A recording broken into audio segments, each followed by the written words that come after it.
Hey,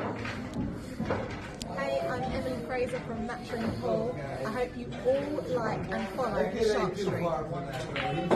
Hi, I'm Lucas Casaver. Join us on the Shark. Hello, I'm Salotto, and join us on Shark Stream. Hello everyone, I'm Francisco Sanchez Ruiz. Join us to the Shark Stream. Let's go! Hello, I am David Alcaide. Join us in Shark Stream.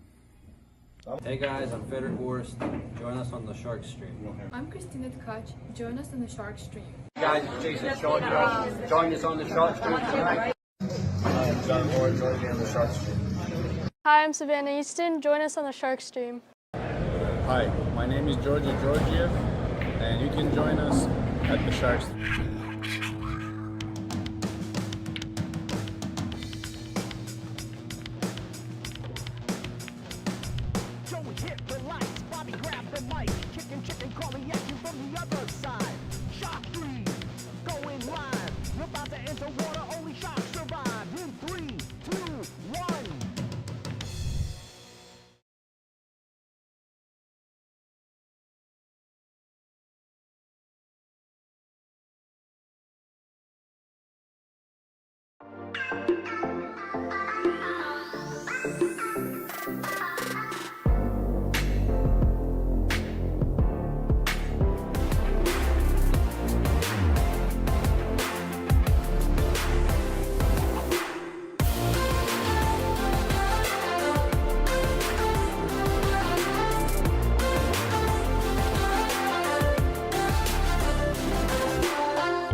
Salotto is the world's premier pool community.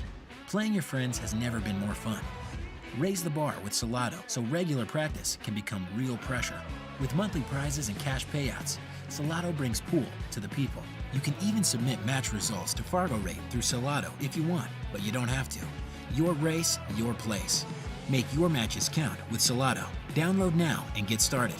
No minimum play per month. 8, 9, 10 ball. You choose. It all counts.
Hi guys, we're live. It's Brian Brennan in the booth, the Shark Stream at Yale Billiards in Wallingford, Connecticut. We're bringing you live coverage of the International 9-Ball Open tonight. I've picked out 2 tables. See, I got table 9. It's going to be Francesco Sanchez Ruiz versus Jeremy Sosi. I have table 2 picked out. It's going to be Aloysius Yap versus Senjin Key. I can't pronounce his last name, but he's a solid 8-10 player and actually beat Lucas in the second round. We have table C. We got Robbie C versus Jonas Soto Camino, and table D. I'm going to be focusing on Lucas versus Corey, who is playing at 9:30 as well. So in a few minutes, we're going to get all these matches started, I assume. I've been told by our director I should focus. Yeah, all right, so we're going to put Feder on table B. Feder is playing on table. Look at my paperwork here. He's going to be playing on table 6, so I'm going to adjust that real quick.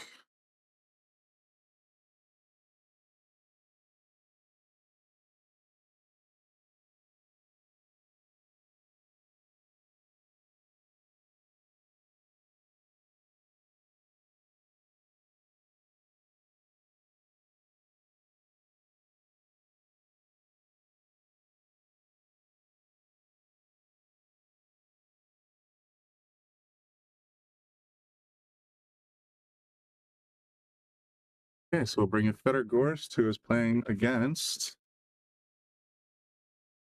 Lee Van Corteza. And so that's kind of what we're going to look at. Matches should be getting underway relatively soon. They're usually pretty sharp and punctual when it comes to these sorts of things. So I think we got players just sort of warming up right now, but I'm not 100%. Looks like FSR at the table right now. To make sure I got the scoreboard set up correctly.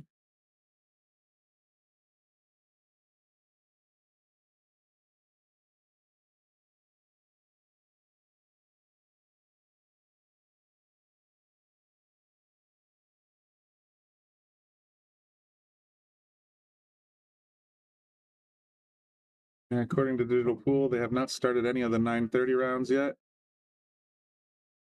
They're all considered scheduled, so we're going to be getting underway very shortly. Thanks for tuning in. Make sure you hit like for me.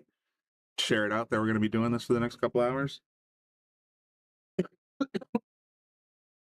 Now, hopefully bring you some nice content.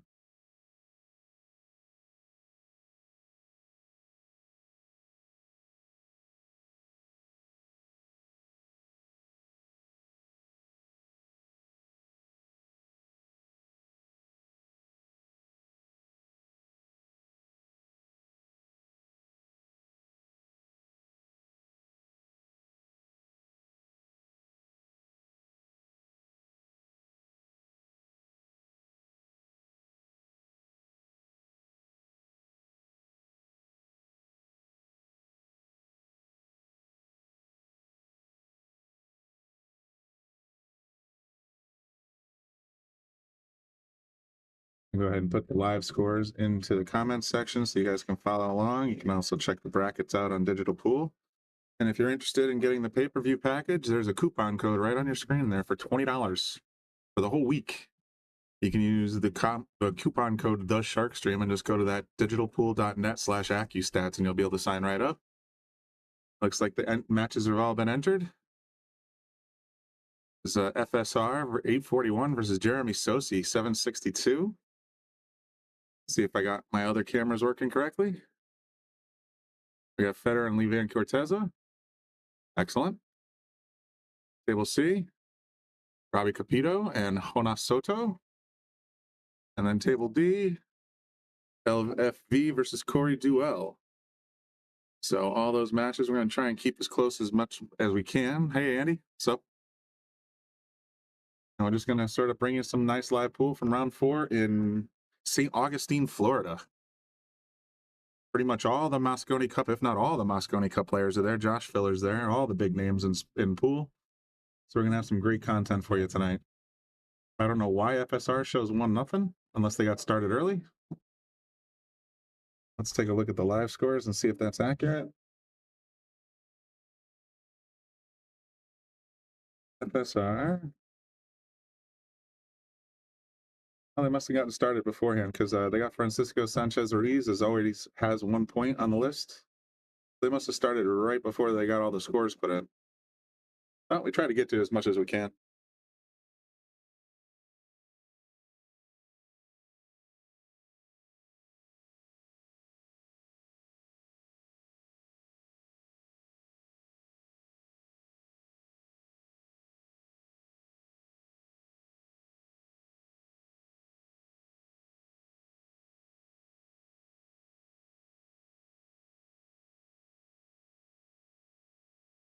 Mr. Sosi at the table right now. Got a nice little break, spread wide open, made the 3-ball, it appears. Very deliberate player. Saw him here at the Joss Tour when he took it down about 2 months ago. Mike Zuglin's tour, and he's a solid player.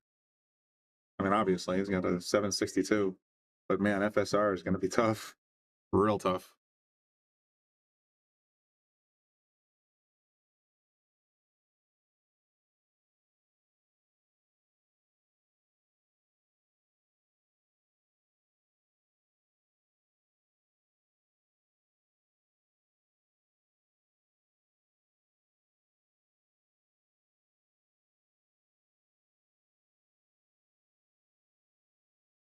Nice cut into the side pocket, little outside English to slow it down. Nothing wrong with that shot. And then we're having a little bit of trickiness keeping track of the balls. Yeah, Andy, I'll try to ping over to Lucas. I think our director Bobby Hilton is looking to get some different names on the stream. So yes, we of course love to follow the kid. I will definitely be showing all 4 of those cameras throughout the evening, but I think I'd like to focus on these 2. I think this is going to be a fantastic match. If you guys disagree though, I'm here at your whim. So whoever's tuned in, you say you guys want to watch Lucas instead? Who am I to say no, I guess?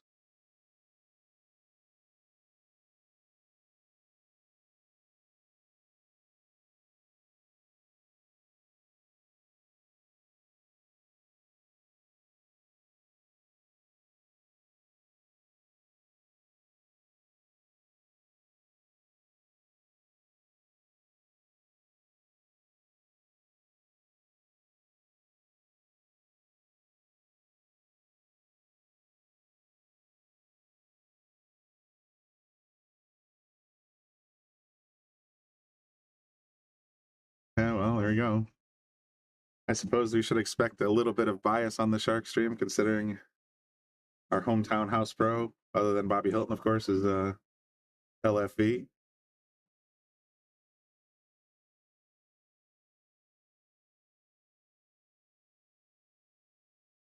Jeremy's nickname is the Giant Killer. Well, there you go. He's got a giant right in front of him right now, and he's playing super smooth. So, see if that comes true, Andy.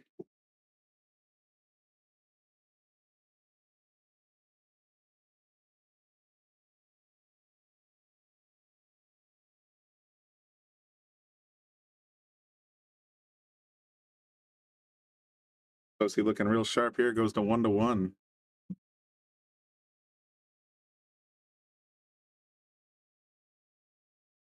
Go check out some of the other tables after this shot. Like I said, I got 4 that were focused. Who are these clowns? My goodness. All right, I'll show you Lucas. Here he is right here with Corey at the table. I don't think they even started playing yet, to be honest. But who knows how late these guys go. Hopefully we'll have time to sort of bounce back and forth and sort of check out the other ones. Let's take a look and see what Jonas is up to. There's the island boy right there at the table. Already up 1-0.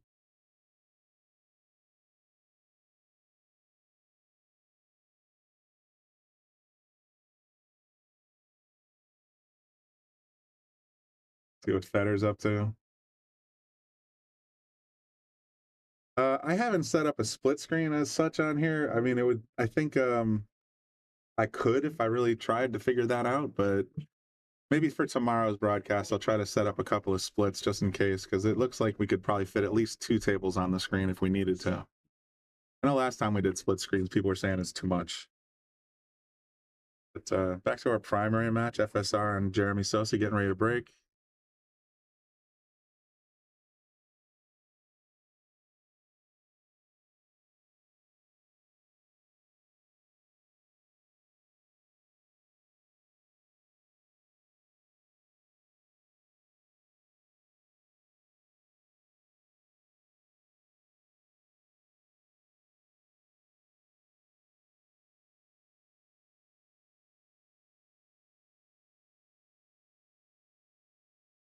Jonas 10-8 prediction. That's a big prediction. I think Jonas is given 10 points.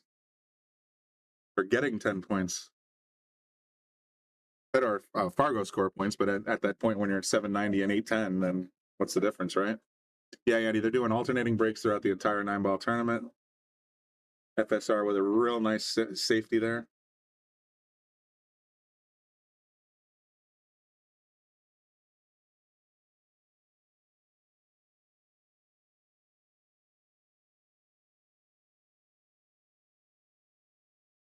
Remember, folks, if you want to watch specific tables, right there at the bottom of your screen, you can get $20 off all tables using the code TheSharkStream. So if you're interested in seeing specific players like Lucas Fracasso Werner or Jonas Soto, that's the best way to do it.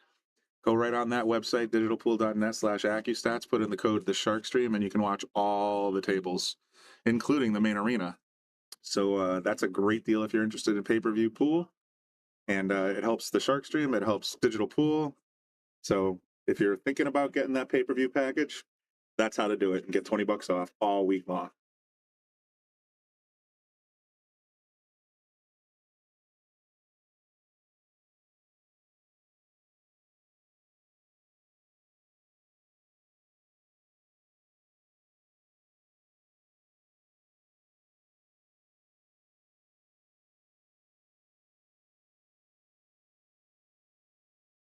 Nice, good contact, but I think, well, that 8-ball might have a little piece of that corner pocket.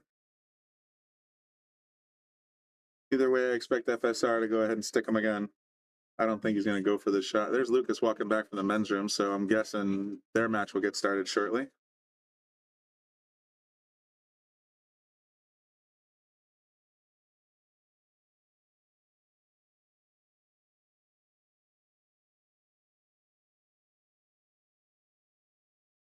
Big thank you to Zach Goldsmith out at Digital Pool for allowing us to have access to all these wonderful tables so we could rebroadcast them here for the SharkStream, promote the International Open Tournament in all its forms, 8-ball, 9-ball, straight pool.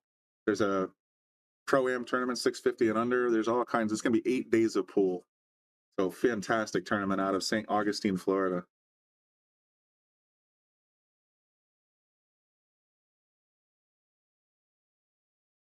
I know he puts a ton of work into getting all these cameras set up, getting everything ready with the tablets.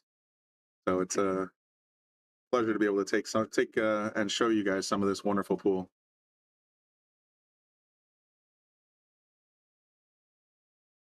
Big thank you to, of course, our SharkStream sponsors. We got Andy Gow, we got Aramith Billiards, we got McDermott, we got what else we got? Taom Chalks. I mean, there's a bunch of people that make the SharkStream possible as well. So make sure you support our sponsors. Check out their various places of business.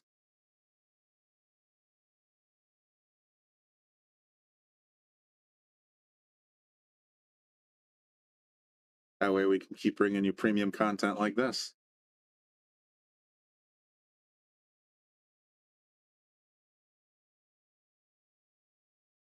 That's not going to work out the way you'd hoped. Big scratch from Jeremy.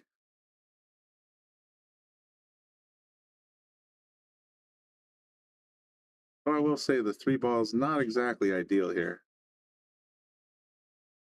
Kind of buried there next to that 6. Could prove a little meddlesome.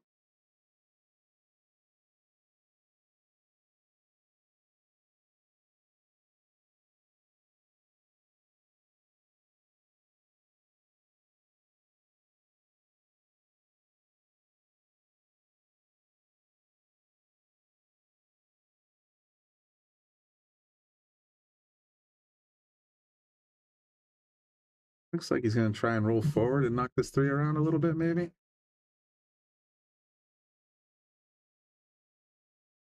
Risky play, but or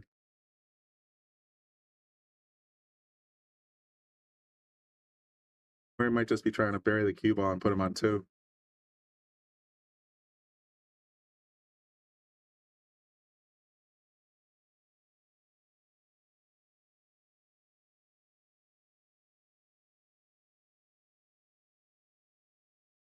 Got the knock, didn't quite get where he wanted to be, though. I think he's stuck pretty much just stabbing at this 3 and leaving the cue right there.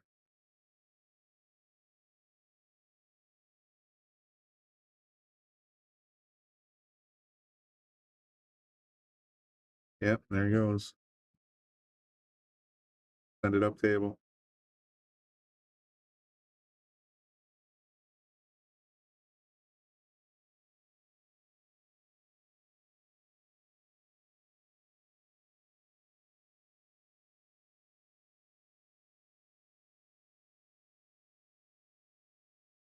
Jeremy's got some work to do. That 5 ball's right where he wants to go if he wants to kick out.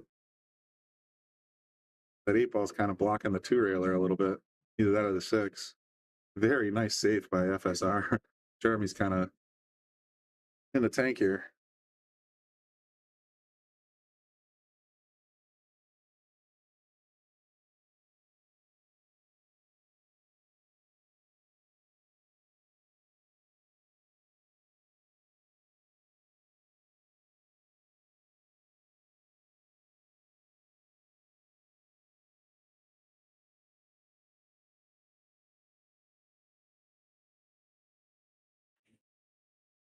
Ooh, we're right around.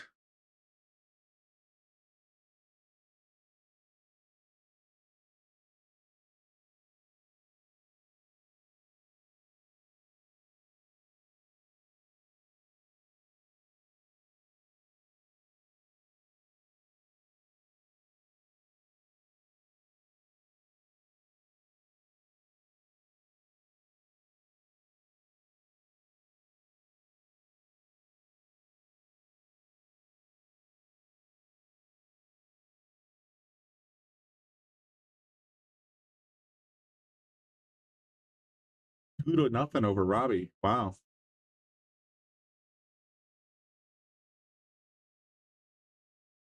Federer and Lee are tied at 1-1. Josh Filler and Nicholas Pangao tied 1-1. David Alcady is up 8-2. How is that possible? Oh, they're in the live stream. They started earlier. But David and Vitaly are playing. David's up 8-2.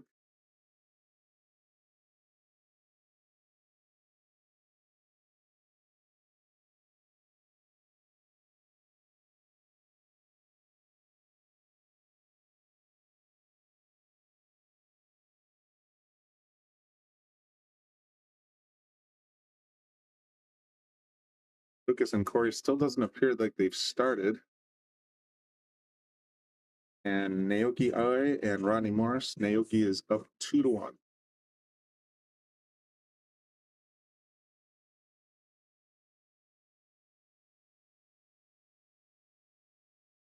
Yeah, we're just under 100 viewers out there now, so check it out. If you guys want to press that like button for me, I'd appreciate it very much. So with our partners at Digital Pool, get the word out. Got some excellent pool for you this week. And there you go. FSR goes up 2-1. Check in with Federer.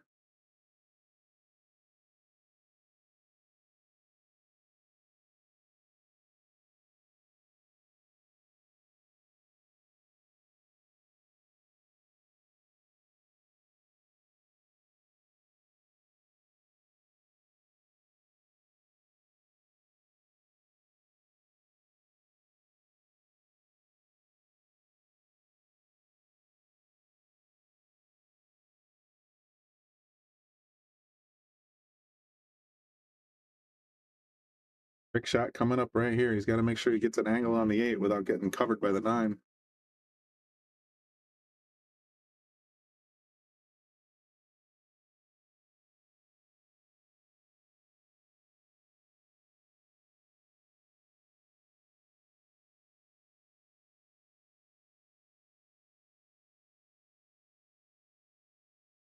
I think he can play it much better than that. It looks like he's got just enough of the 8-ball to pocket it.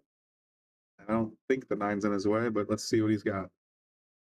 Well, Federer goes up 2-1. See, unfortunately, technology being technology, the overlays are a bit ahead of the feeds.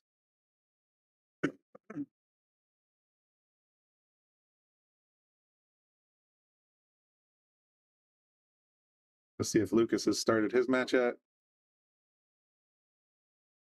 I think Corey's taking an early lead on Lucas 1-0. Probably this shot right here. Hey, there's Roddy UK tuning back in. Excellent.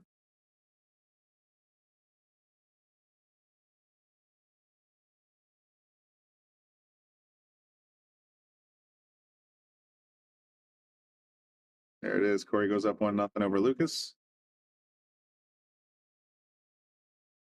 Back to our main table, at least our main table. FSR had 2-1 against Jeremy Sosi. Jeremy's break.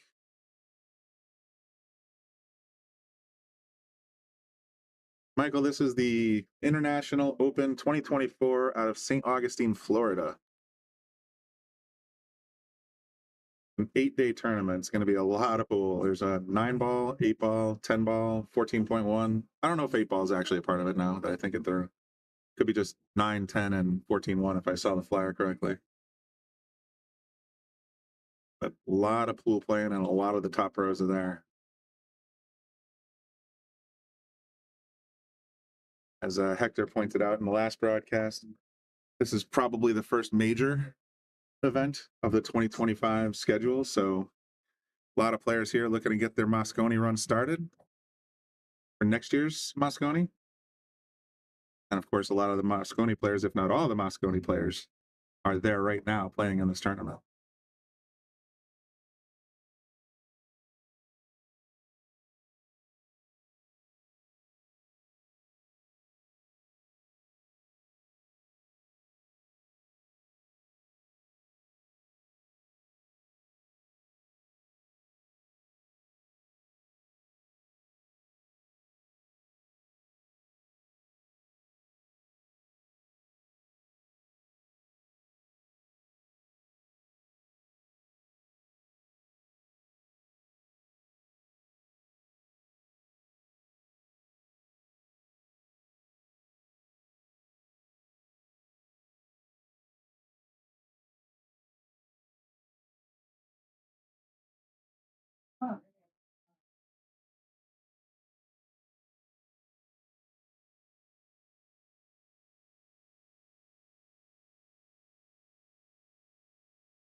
Jeremy having second thoughts about this 5-ball. Wonder if he's sort of staring at the 8 and wondering what's going on up there.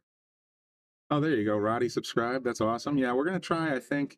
I was talking to Bobby a little bit before the tournament, and I think what we're going to maybe do this year, or this tournament, is we want to provide all the value we can to our regular viewers, but we also want to provide all the value we can to our subscribers. So as we go a little deeper in the tournaments, I think we're going to switch over to subscribers only.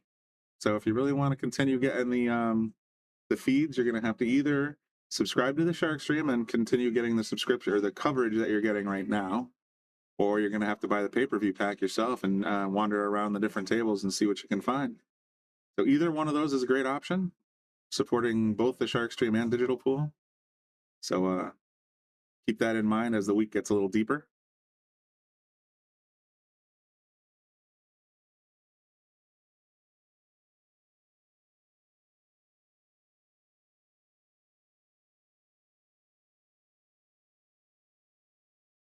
Jeremy looking quite strong right now.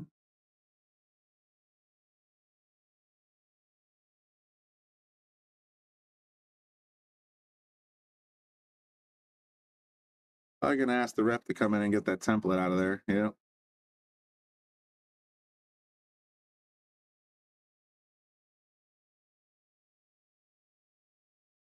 Mr. Joe Antoniani, how you doing? Good afternoon. It's kind of evening.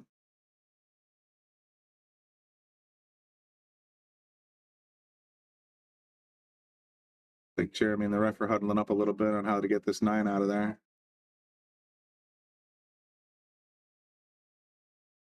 Looks like the refs asked Jeremy to go ahead and shoot it. Interesting.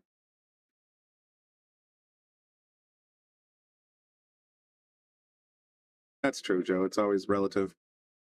There it is. Jeremy puts it down. Tie game 2-2 FSR versus Jeremy Sosi. Yes, the brackets are online. Go to digitalpool.com. I'll put the link in the bracket, or I'll put the link to the brackets in the comments section so you can just click it and go check it out.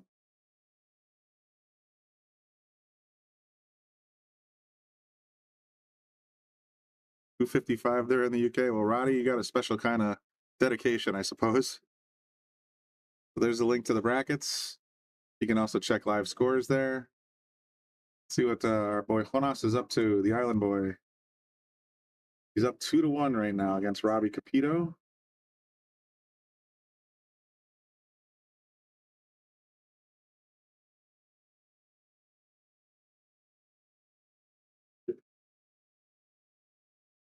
People are always curious about Lucas, so I'll just bump over there for a second. And Corey at the table, up 1-0 still. Looks like a lot of time left in this game. Back to our main table. Here we go, break time. FSR at the table, getting ready to slap him.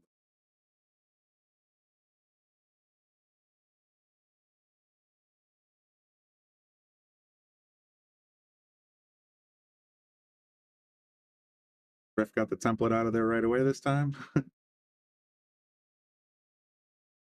Looks like the 3-ball went in the corner. It's got a lot of traveling to do from the 1 to the 2, though. And I believe this is the 4. That could make for an interesting set of shots here.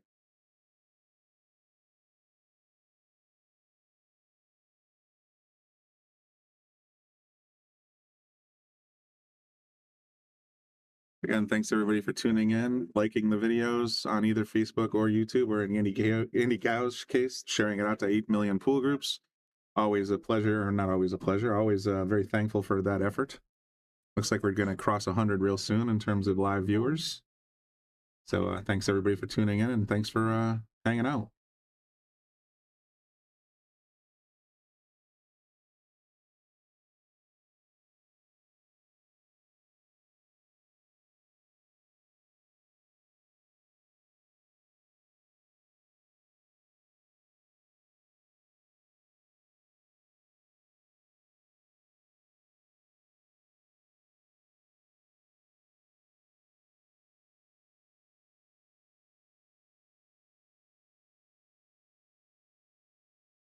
Hey, Billiards shared to his entire list. Fantastic. Love to hear that. Yep, Roddy, I agree entirely. The transition from 1 to 2 is going to be one hell of a shot. So much so that I would be I would expect him to play a little defense, but we'll see what he does. James, you're very welcome for the stream. Like I said, we'll be here doing, on our regular channel, we'll be doing a lot of the preliminary rounds. On our members only channel, we'll probably be doing some of the more advanced rounds.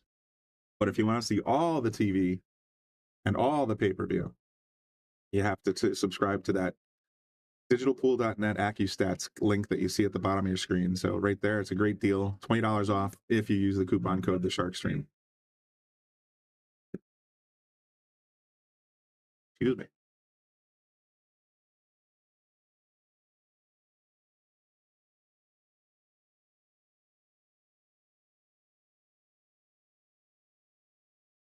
That's terrific. Albany, Schenectady. All right, cool. Figure we'll have at least a couple hours of tune in, or in this round of pool for you, and then it's going to shut down for the night. We'll try to resume tomorrow at some point and bring you some more live content from the later rounds of the 9-ball open. Sure, there'll still be a lot of pool left after tonight.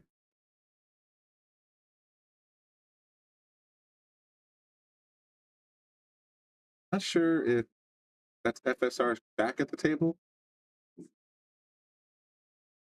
or if that's Jeremy taking it. Hard to tell. Looks like Jeremy's bridge, so I'm going to go with Jeremy.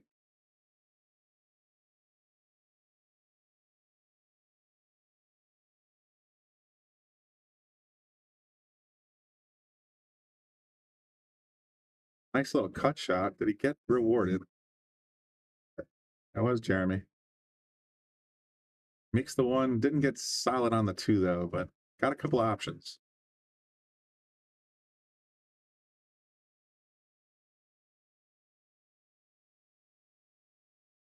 I'll pull the bridge out. Yep. I suspect he's going to use this little group of balls here to try and hide either the cue or the 2.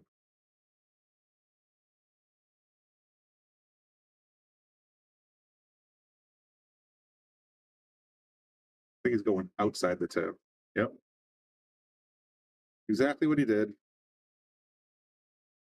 Might have leaked out a touch, but Not too bad.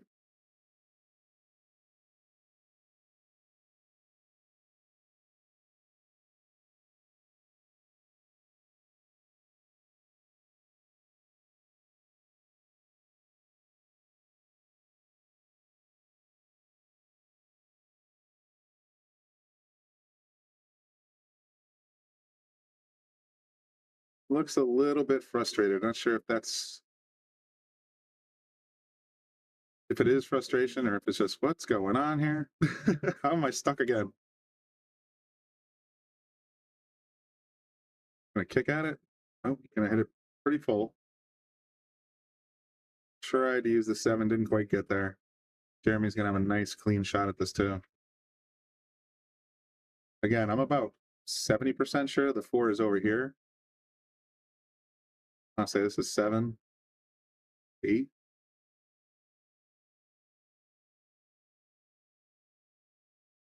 Not an easy out by any stretch.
A little bit of draw to get past the side, and I think he's got the shot on the 4. You might have to collide with the 9 and go towards the 5, but still makeable.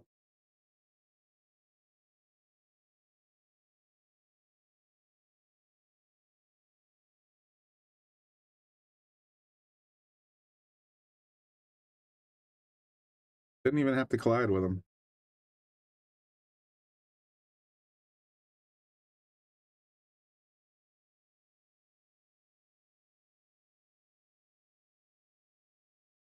Doesn't look thrilled with the angle he ended up getting. This is a tough angle to get because you either got to hit outside left and come around, which is tough, or you got to hit inside and try to make it up towards the 9. Neither shot is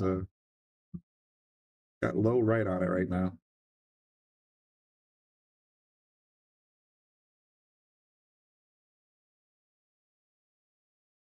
No shot clocks in this one, so they can take their time, think about it, decide what they want to move forward with.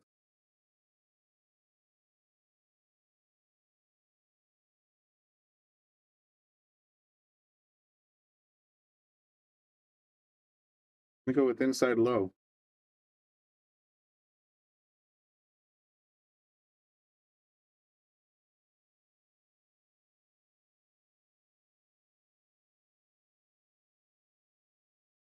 I'm guessing he's going to freeze the cue to the 9 and just let the 6 wander up table.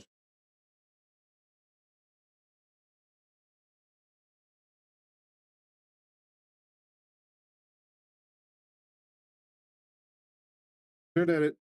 All right. FSR is back behind the 9 ball. Jeremy playing a very nice tactical game so far, making the balls where he should, sort of giving FSR the other opportunities where he can.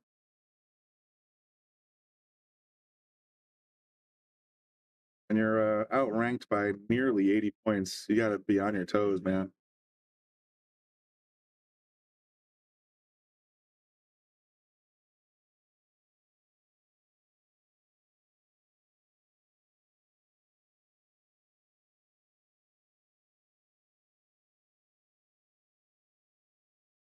Nice clean hit. Is he going to get the 7 to help him out? Doesn't look like it. Very good tactical decision there by Jeremy Sosi. FSR left the 6 out there. Who was saying he's the giant killer? I forget. It's a little too early to say anything one way or the other, but Certainly starting to see what we got here. Andy Down said Jeremy's nickname is the Giant Killer, and he's certainly putting in good form right now.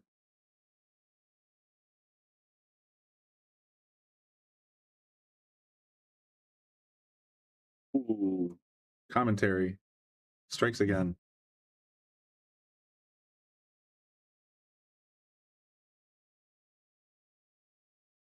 Still not a, it's not a duck. A little bit of a tester.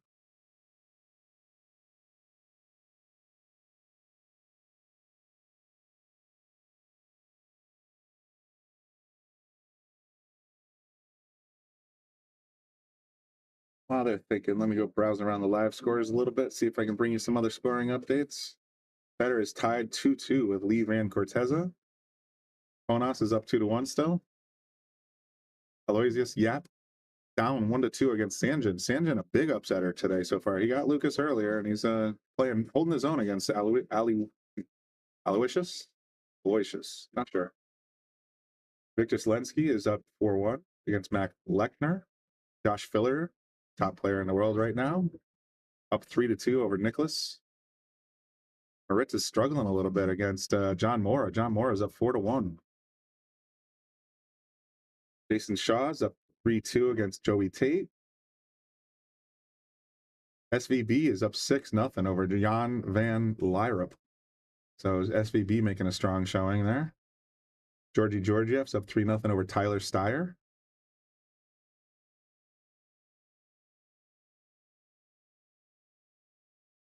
So we got in here.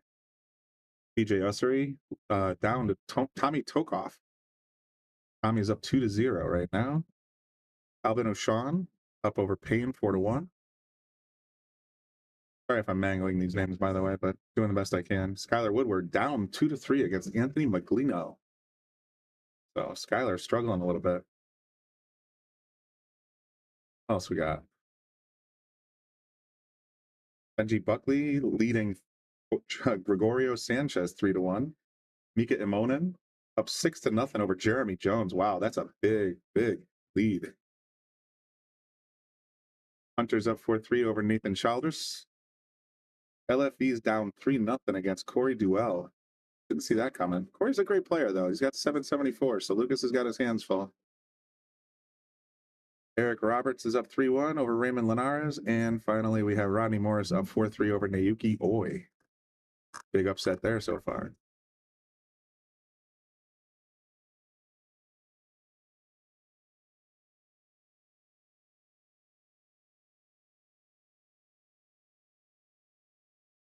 FSR is going to put this one away to go up 3-2.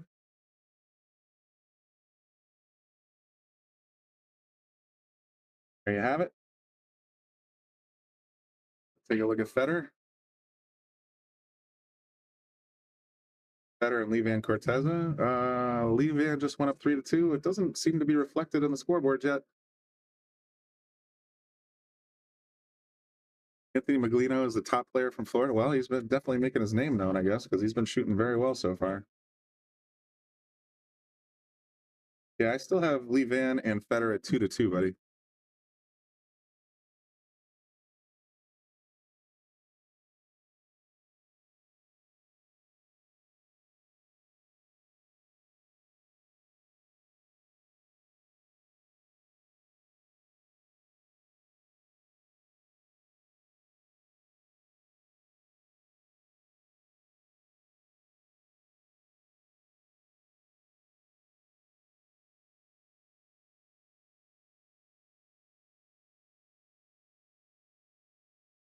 All right.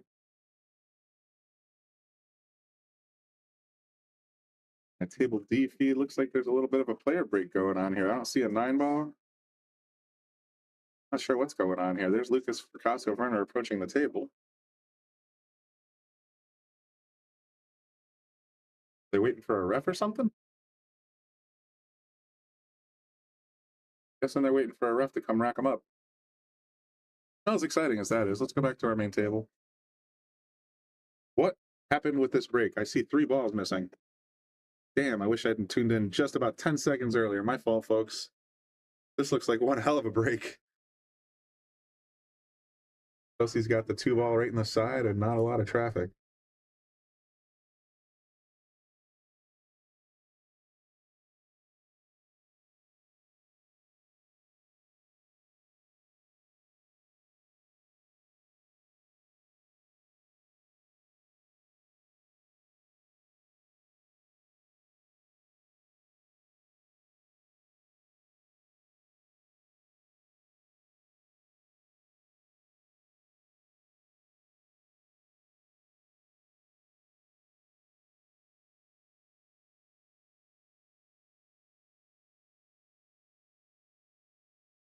Jeremy got that inside English to slow down the cue ball, and slow it down it did. Now he's looking at a straight into the rail shot. Doesn't have much to work with. The aggressive play would be to try and play that cross side, but Jeremy's much more deliberate. Andy, it's 1 ball on, no, it's 9 ball on the spot. Matchroom breaks are 9 on the spot.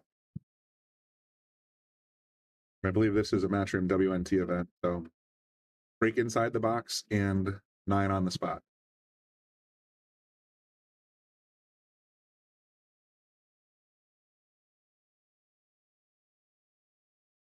Made it look easy. Is he gonna get this 6 ball? Yes, he is.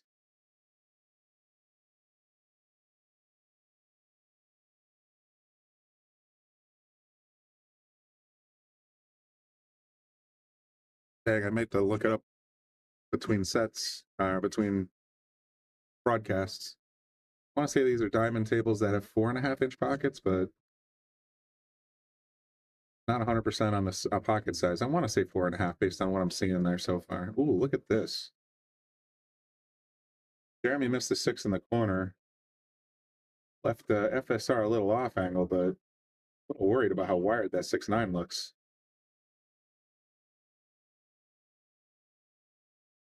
It looks like Jeremy, or not Jeremy, FSR's looking at something. Could be calling the early 9. I didn't see an indication, though. Got to make sure the ref knows if he is calling the 9 ball.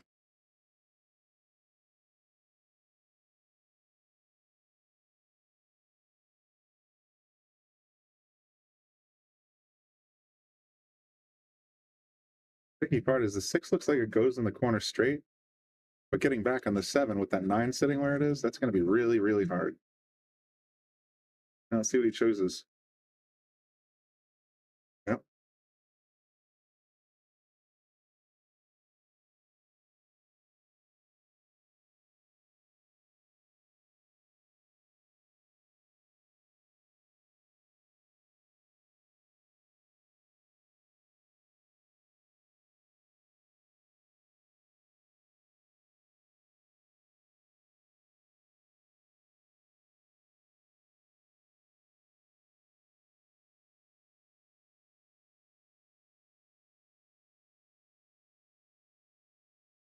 Again, we're not sure. Oh, these guys. Still trying to find the perfect cut angle for this 6 ball to go into the 9.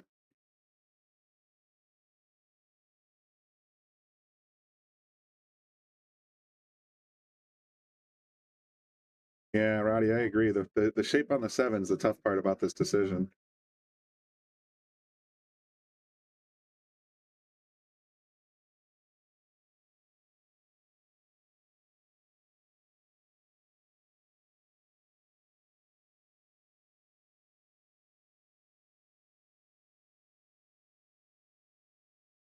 Like we're about to pull the trigger here. Didn't get there. See what he gets for shape on it. No, he's going to leave one right back to Jeremy. Oh my goodness, can you believe that?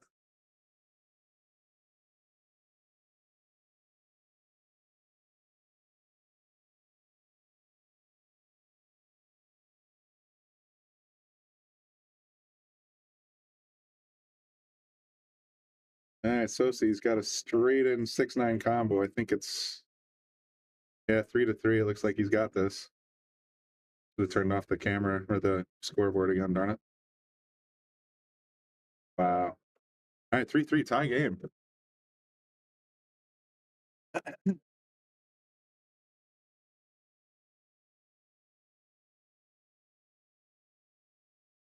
Now Lee's up 3-2. So Tippy, you were right. Eventually.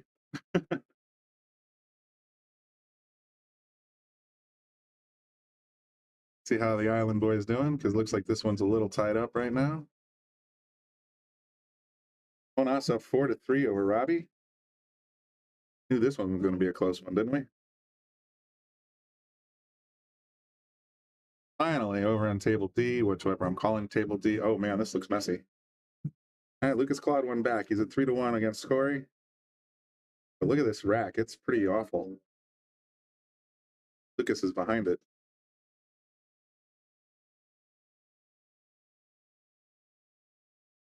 Let me grab his jumper.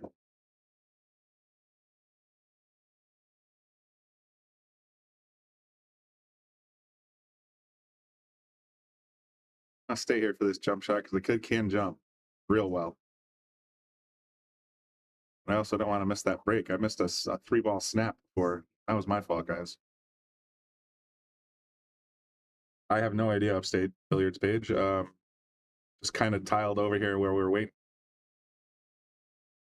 All right, here comes the jumper.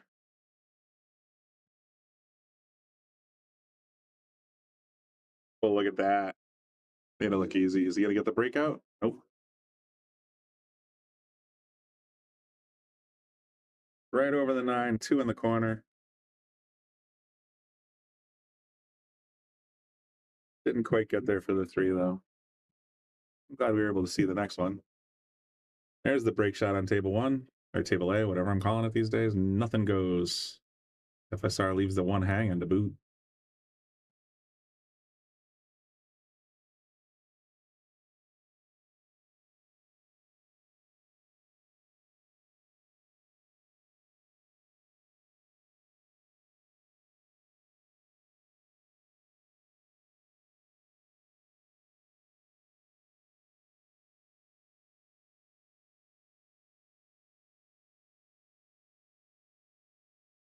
Yeah, I agree. Michael is saying Jeremy's always been good, but the last months he's been really moving up. Search Upstate Al on Facebook, can't miss it. I saw him face to face down here when he won the Joss Tour for Mike Zuglin here at Yale Billiards in Wallingford, Connecticut. And he shot sharp. So one of the reasons I wanted to steer towards this game, I want to see how he hangs with a guy like FSR. And so far, 3-3, he's hanging just fine.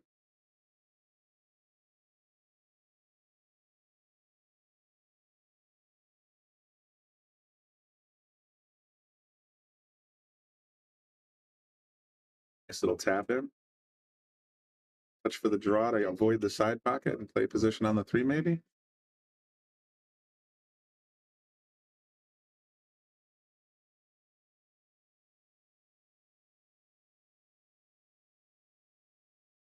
Going forward.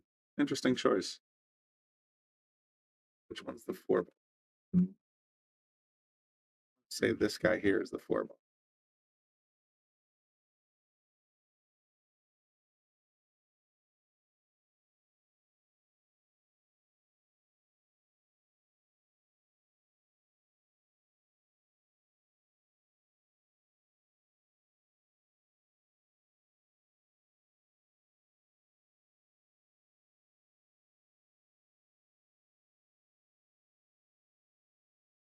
Martin Daigle, yeah. There's some of these guys on the New England Joss Tour is just loaded with talent. That went by. Look at that. I didn't. Good job, Jeremy, for spotting that.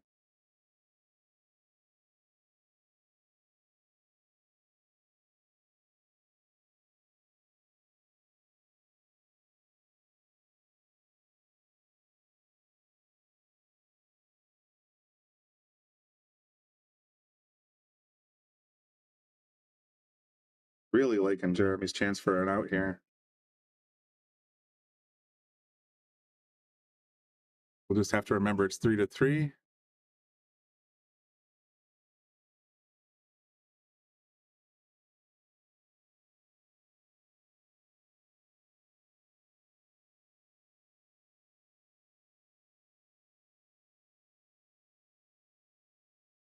Seems like the feed's getting a little choppy. Not where I'm. Should be okay, but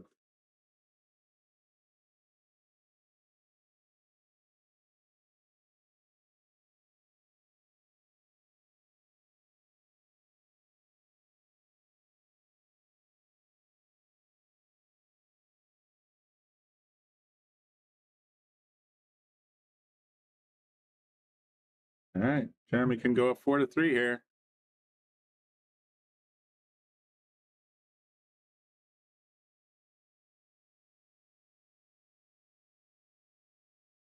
You have it. Jeremy goes up 4-3 over FSR. Wow. Good job, Jeremy. Brilliant work. Federer and Lee are tied again at 3 here. Sure, that looked like a little tap out push.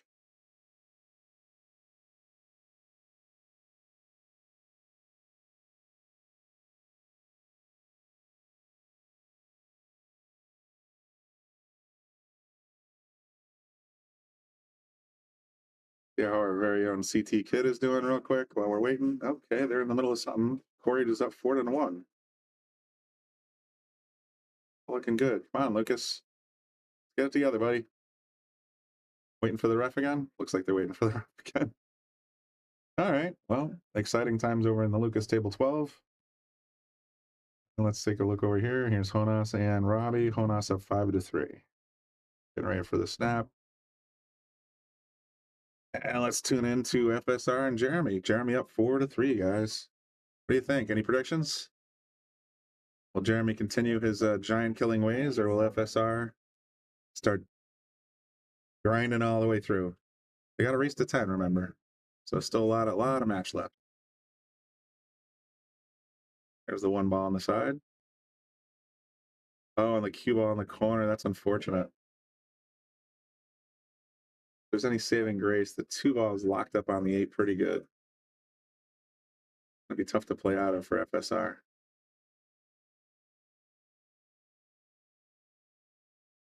Dennis saying, let's go, Jeremy. Excellent. I mean, I could see either of these guys going all the way. So it's like hard to really pick. I've met them both here at Yale Billiards. Both great guys. FSR saying, do I want to play the 2-8 combo, or do I want to try and stick them somehow? Kind of wish we had a bit of an overhead, because I'm curious how close that 2 is to the 8. Looks like he's going to try and just rub it over towards the rail. I don't know. Changes his mind.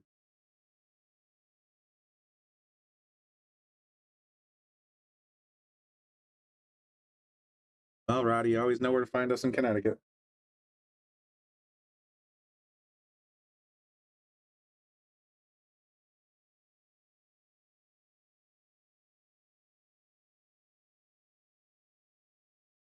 Got to be careful, because that cue's headed straight to the side.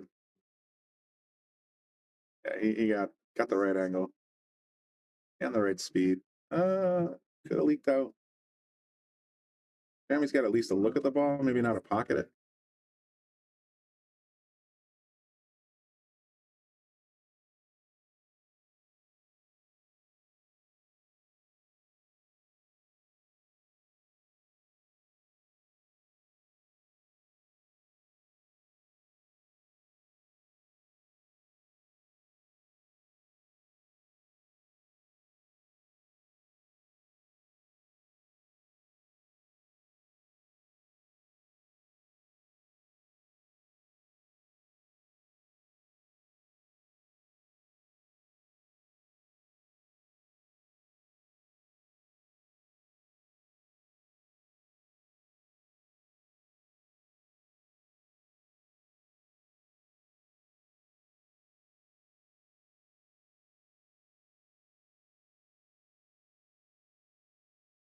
But back towards it.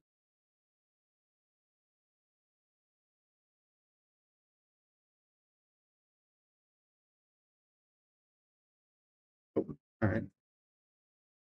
That was not the plan. That might cost him this point.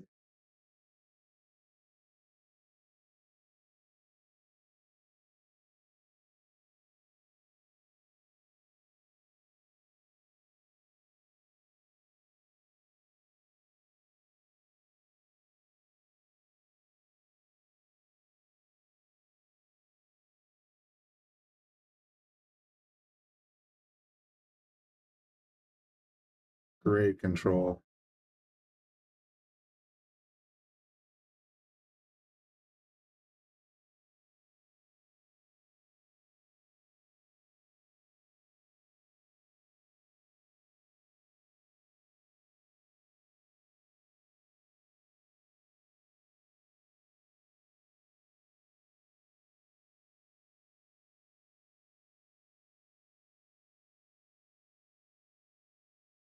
I'd be very surprised if FSR doesn't tie it up here. This pattern looks just textbook. There you go. Stun it over a little bit. Depends on what kind of angle he's got this 7 on the side for. Where he ultimately lands with this shot.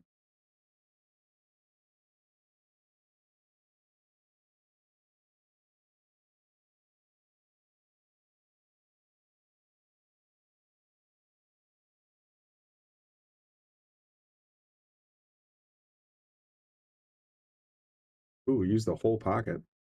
Got there though.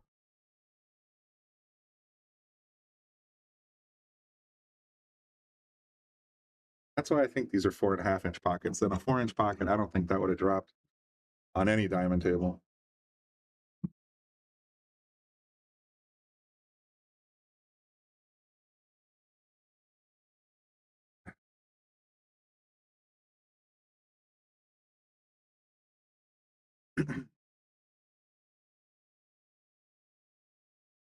And FSR ties it up 4-4, as you can see from the scoreboard overlay that I forgot to turn off because things and reasons and such. Go back to the kid and see how he's doing. Ooh, Corey's at the table getting ready to knock one down for 5-1. This is not looking good for Lucas.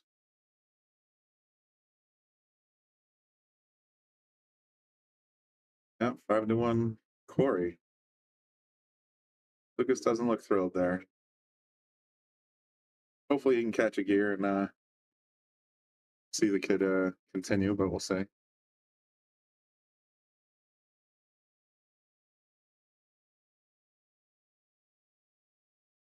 think this is going to be the match to watch after the other one. FSR and Jeremy. It's looking like Federer and Lee are just battling right now. Not FSR, Federer and Lee Van Kipteza.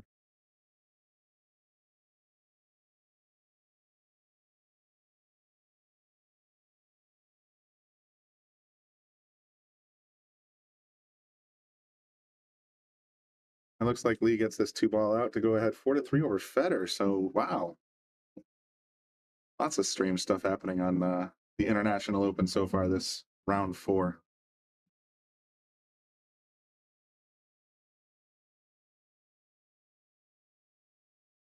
We'll tap in.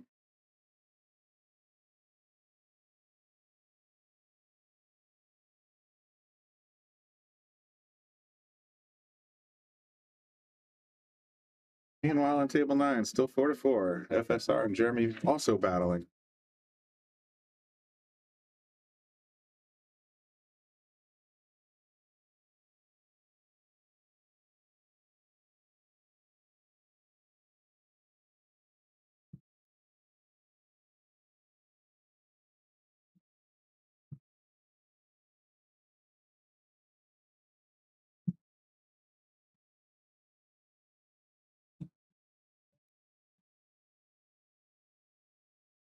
Billy Thorpe just told me they were 4.5-inch pockets. Okay, that confirms basically what I suspected Upstate Billiards. So, good to know. 4.5 is still pretty tight, but manageable. And Andy Dow says Lee Van is a monster. Well, you know, if you're in this tournament, odds are you're a monster.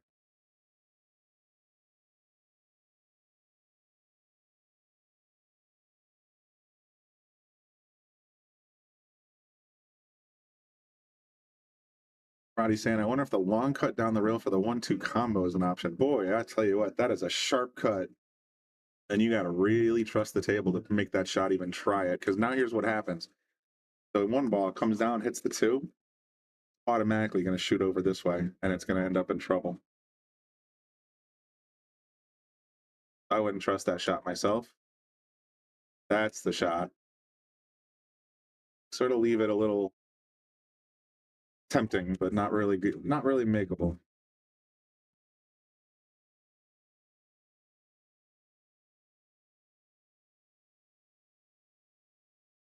An interesting template they got there. It almost matches that carpet. Just weird white splotches of paint on top of the black template.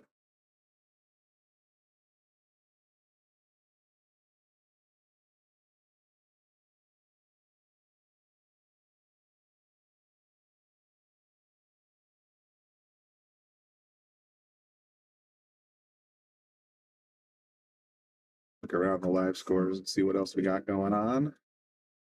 Simonis up 4-3. Robbie got one 5-4. Robbie got one back. Bloisius Yap up 4-2. Or Sanjan Pelivanic. Livnovovic. I'm so sorry if I'm mangling your names. Josh Filler's up 5-4 over Nicholas Tango N. Viktor Zelensky is up 7-2 over Max Lechner. 8-12 or 8-13 to 8-20, and it's that far into Victor. Wow. There's Frowny the Game Cat. Jason Shaw up 6-2 over Joey Tate. Tyler's beating Georgia 4-3. SVB is beating Jan Van Elira 8-1. SVB coming on strong. Alex Kazakis 5-3 over Mickey Kraus. What else we got here? BJ Usseries down 2-3 against Tommy Tukov. Shane Wolford's down 7-3 against Roberto Gomez. Skylar Woodward struggling a little bit. Anthony Meglino, we were saying in the comments section, he's a monster, and he's the top Florida player. He's up 6-4 over Skylar, the captain of the Moscone Cup. So that's a big feather in his cap. He takes that one down.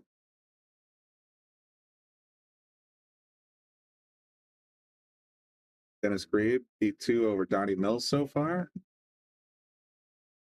LFE struggling against Corey, 5-1. Nathan Childress got a little bit of a streak going. He's up 7-6 over Hunter Lombardo now. Reggie Buckley over 5-3 over Gregorio Sanchez. Let's see. Rodney Morris 6-5 over Naoki Oi. There's your 1-2 combo. Thanks, Frowny, for liking and sharing. That always helps.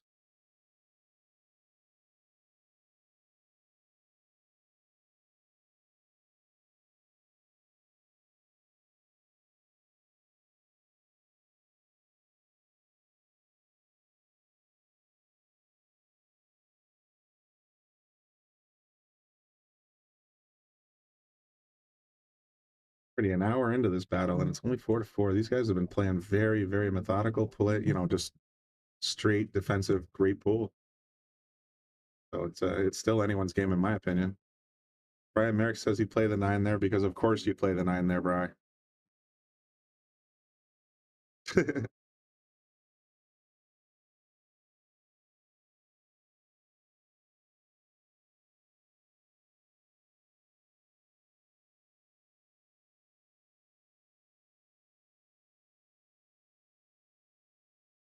You gonna get the angle on this forward into the corner? Yes, he is. Almost perfect ball speed. Trying to figure out where to sit it for the 5.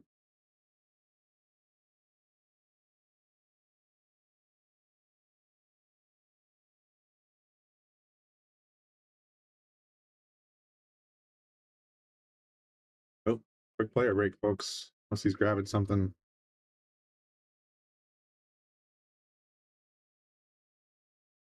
Like he needs something from his bag.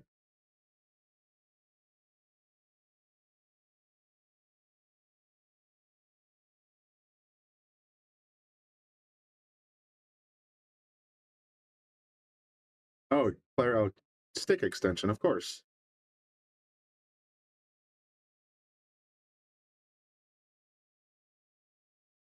Give himself that little extra reach.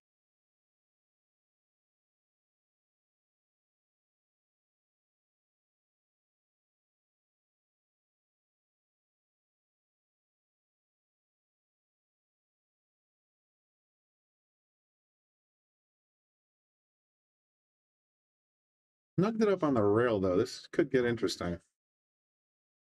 But he's going to have to hit really down on the ball, I think, to get the cue to shoot up this way. That's no easy feat. It looks really, really straight to me.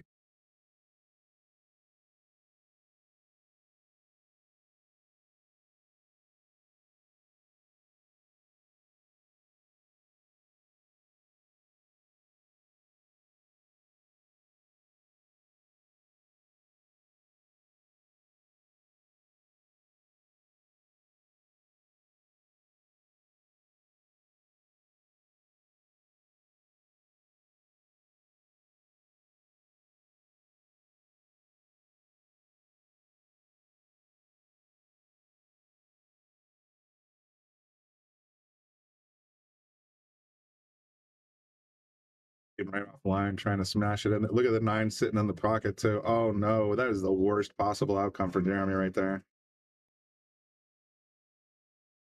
Box the 5 and left FSR a quack quack right in the corner. Brian Merrick style. There it is.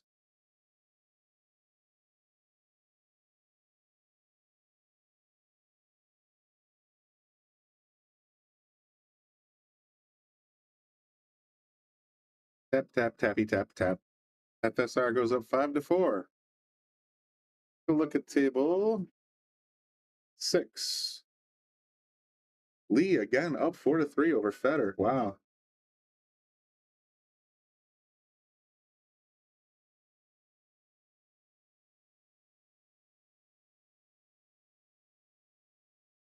And in great position to go up 5-3.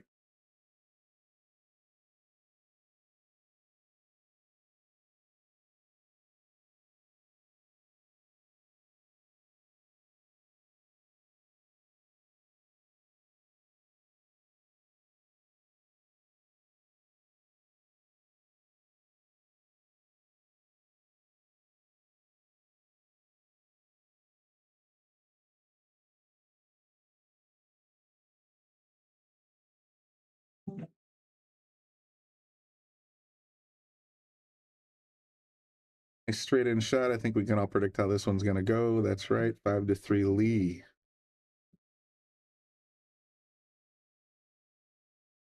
Quick check in with Lucas. Corey's got 6-1 on him now. I think he's looking a little defeated.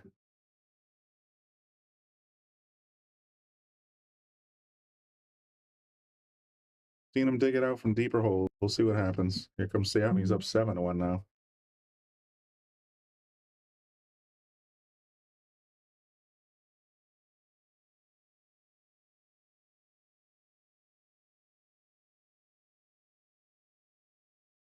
Back to our main table. FSR of 5-4 on table 9. Ref getting the template. Like a dry break. I see 9 balls on the table, not including the cue. One straight in the side.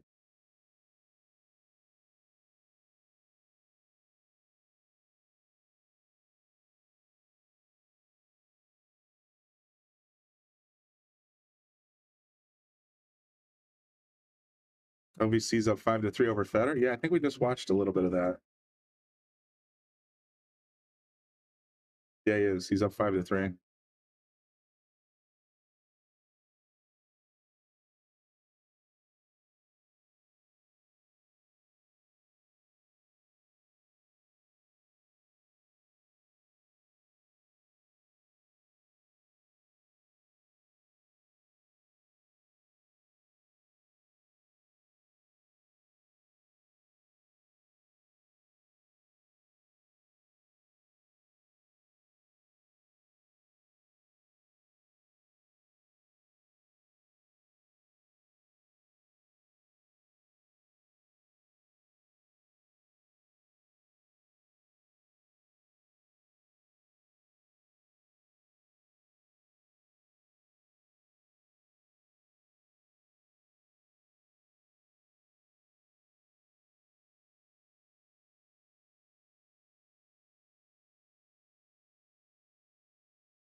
hesitation is that the 3's on the wrong angle. This, I believe, is the 4 up here.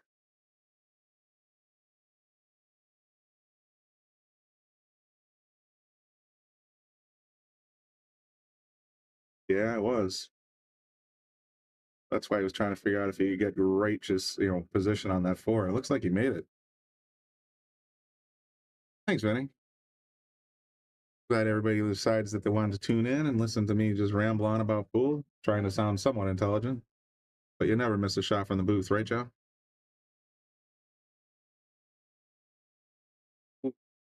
Playing with fire there.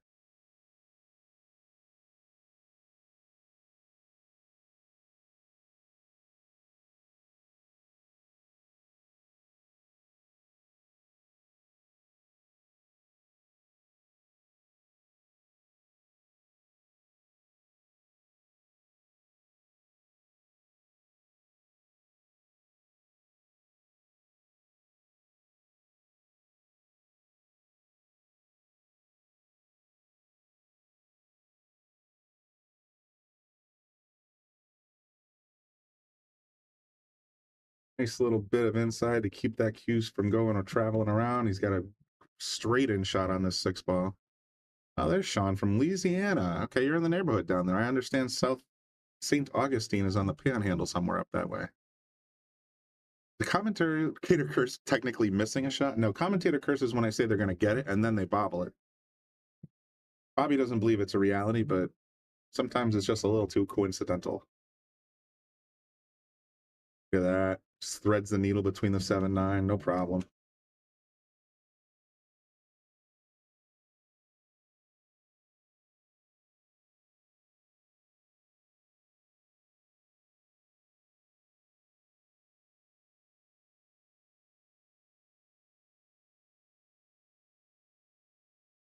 Draws it back for this 8 cross. Nice. He's okay. I get nervous as an amateur player because I see this in my head. But these guys got the chops to keep it out of there. I bet you he hits right around this point and bounces straight back towards the 9 ball.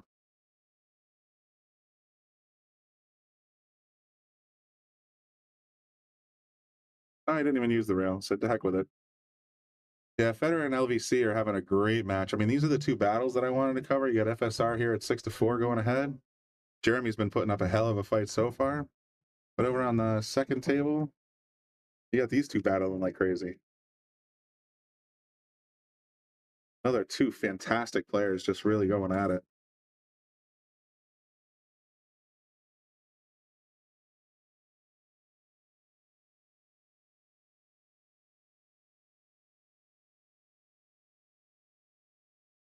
Hard to say which one to stay with. They're both so good, as far as matches go. But I'm going to stick with FSR and Jeremy Sosi, just because Jeremy's kind of a New England legend. FSR's been to Yale Billiards. We all know Federer and Lee. I think these are both going to just be a photo finish myself.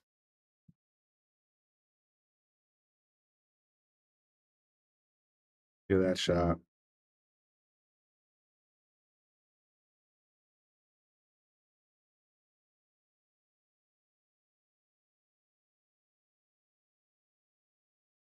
Roddy, my story is a little different. I played a lot of pool in my 20s before I had kids.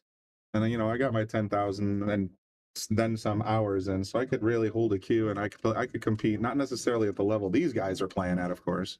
But I got my hours in. In the last 6 months to a year, I started restoring my pool cues, getting back into the game. So the knowledge has always been there. It's just a matter of getting my hands to do what my brain says. But it's coming along. You know what? It's coming along. So it's I know a lot about pool, and I can do a lot of talking about pool.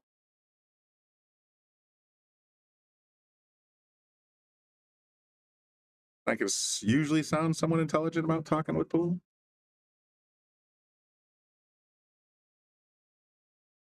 Maybe sometimes my hands will catch up. Yeah, we're gonna stick with FSR, and yeah, there are a bunch of people streaming the Feder match, and like I said a couple times during the broadcast, right there at the bottom of your screen is a coupon code for the Shark Stream that'll get you $20 off the entire pay-per-view package available from International Open and Digital Pool. So click on that link, or type it in, or if you want a shortcut, thesharkstream.com/open, and you can go there and get a discount on the full pay-per-view package. Watch whatever game you like.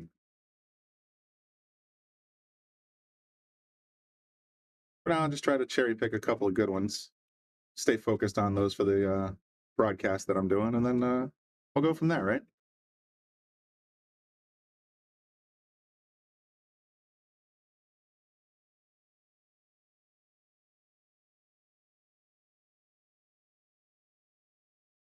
Yeah, Roddy, you're not alone. A lot of people, I know I came up that way, or if I wanted to get any better, I had to play better people that were better than I was, which usually meant losing money. As long as you got better eventually, that's all that matters.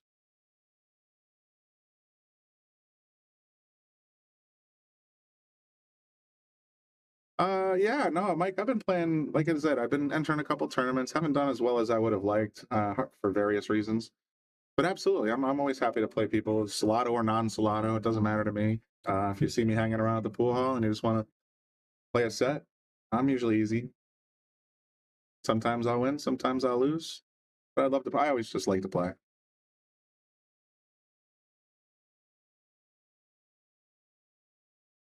Nice little tapper from Jeremy. That 5-6 is a tricky one, though, isn't it? He's got the right angle to get there, but the LZ is not very big. It's like literally there, unless he comes all the way down and tries to get it in the corner. That's pretty tricky.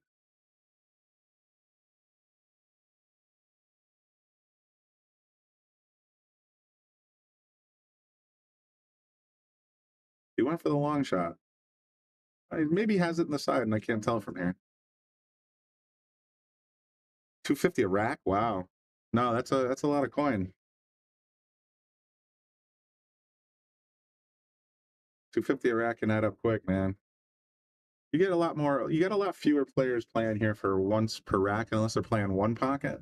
More players here play for races to whatever. Sometimes there's weight, sometimes there's not. But let's say race to 5, and I'll give you a game on the wire or some stuff like that. LVC's up 6-3. Clint getting on that one. See, that's again another huge battle. I do wish I had to set up the split screen. I had a suggestion earlier. I would love to try and sort of double focus, but it's a little overwhelming sometimes when I'm trying to talk about 2 games at once. Look at that leave. Jeremy's always got he's got the maturity and the patience. I know I can make this out, but it's better chances if I stick him right here, and that's what makes him a dangerous player. He gets back ball in hand, he's out.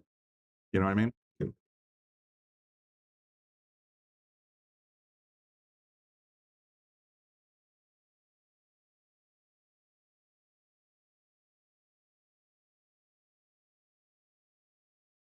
Yeah, Clint. No, I keep trying to keep an eyeball over on the live scores.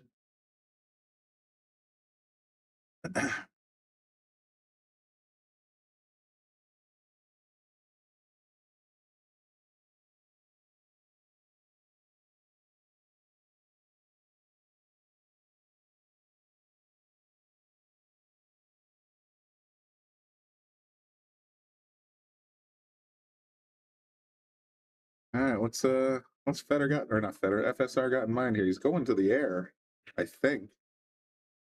Gonna kick at it after the jump? Sure did.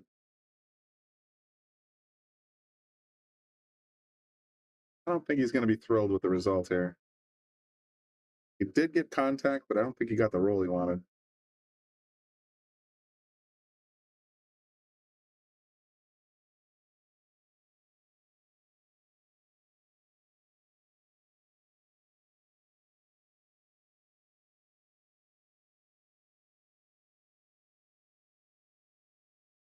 $100 race to 9, no wait.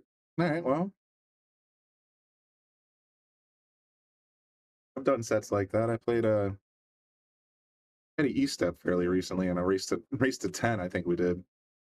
And it ended up going 10-9, so we got our money's worth out of that game.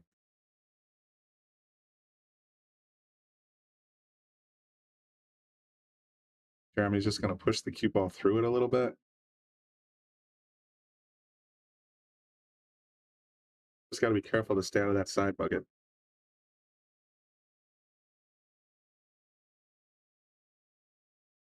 Jonas and Robbie are now tied 6-6. Wow.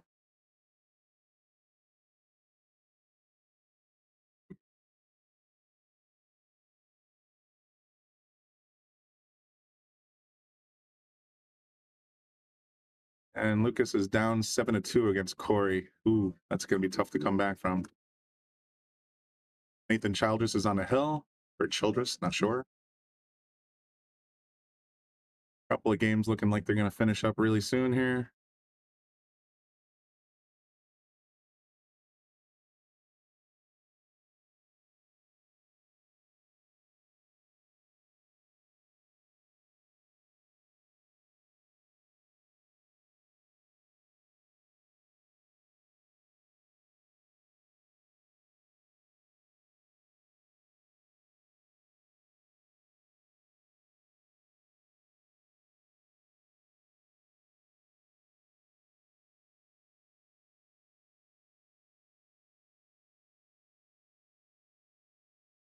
Jeremy brings it back to within 1. FSR's got 6. Jeremy's got 1. Let's pop over to Feder and LVC, Lee Van Corteza.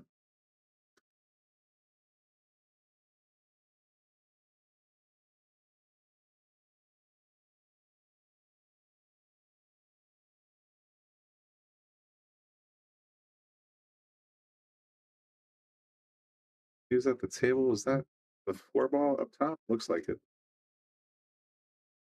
Jorge Texera, let's go Connecticut. Hell yeah.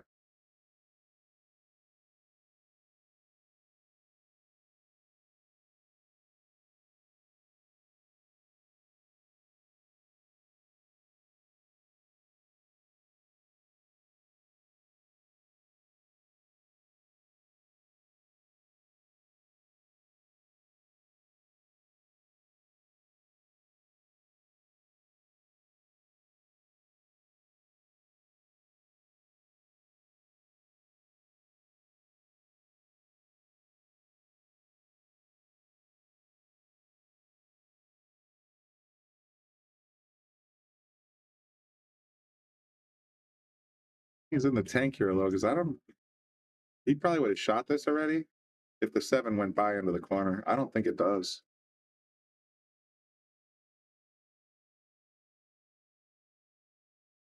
Getting Bobby to play a set's a little trickier. He's been playing a little bit more lately, but he's been so busy. He's down in Florida now. He's going back to Florida for Moscone. He's got play for Shea this. I mean, there's so many things going on. So a very busy guy, but if he's here, I've seen him go out there and play a set or two.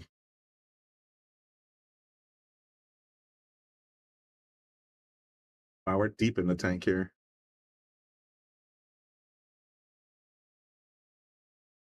I just want to see how he does this, or if he plays safe.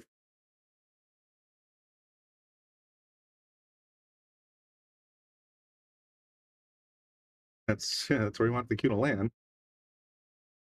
Getting there is the tricky part.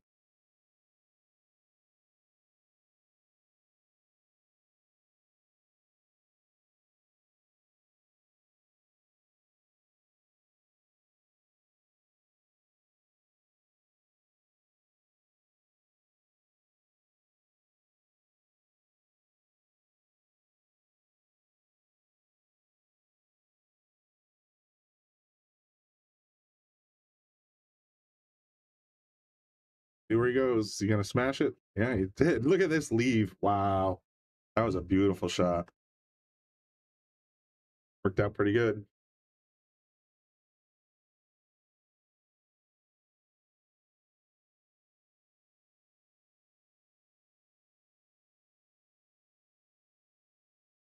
Let's go back to our main event here. Yeah, Frowny, I remember that conversation they were going to play, Frank from PA Pro-Am Pool for, Bobby at Yale Billiards. They're going to have some sort of event, but I don't know if that ever came to fruition or if it's still coming soon. Who knows?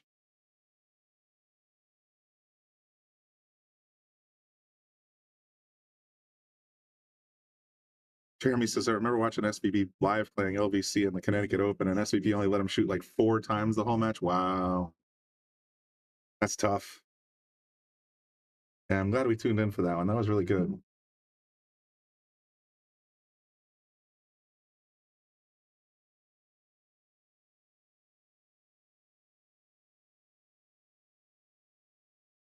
So LVC, we took the rest of that rack, went up 7-3 over Feder Gorst. LVC showing no mercy right now. Good job.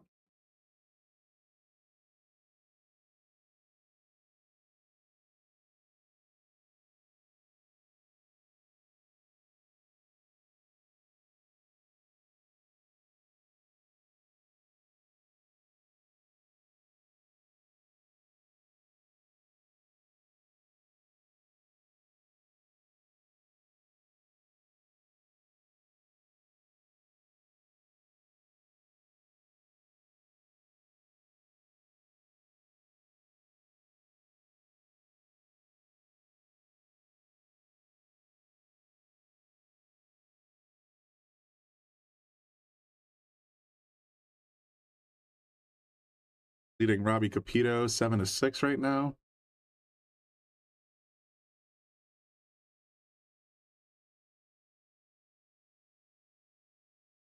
Jeremy.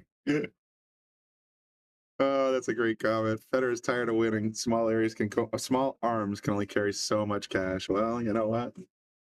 He's like DJ Khaled. All I do is win, win. I'll spare you my singing.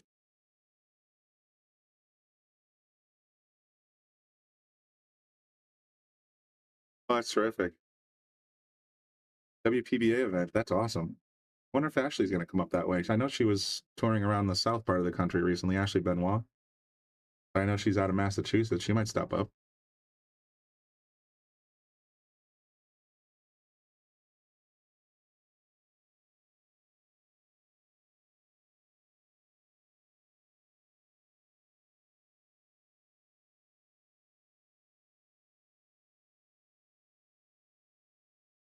Evan saying, no clue why Jeremy hasn't had a shot at Moscone. As far as I know, it's WNT matchroom points and 1 or 2 wild cards from whatever the team captain says. So, hard to say. Maybe you didn't have enough points. Maybe you didn't have the juice to get with the captain. Not sure. But he's definitely a talented player, and he's holding his own just fine here. Ah.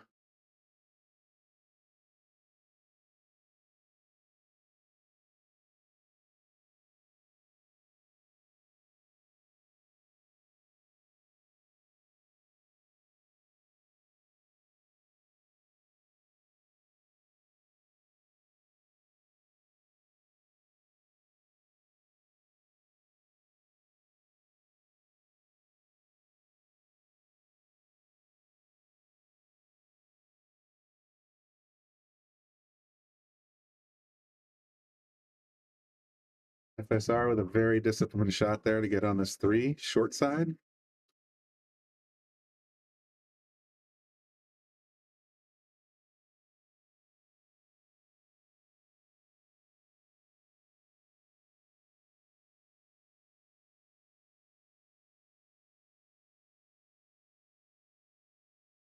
Slow down. He's okay.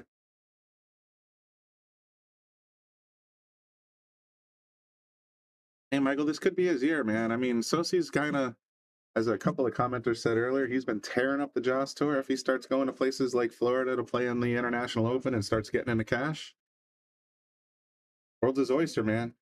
He could easily get himself promoted to that level.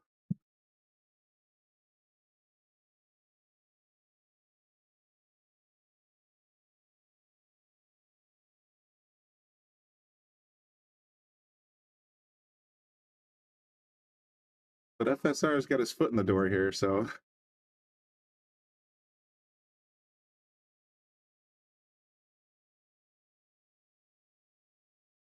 up. No, Lee Van Corteza and Federer still at 7-3. Onus and Robbie Capito are at 7-6. Lucas got one back. Corey's up 7-3, so Lucas has the 3. He's still in it. Naoki Oi and Rodney Morris are tied at 8. Wow.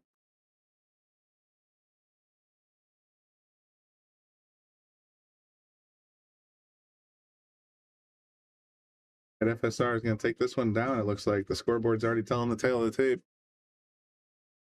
as it frequently does. 7-5.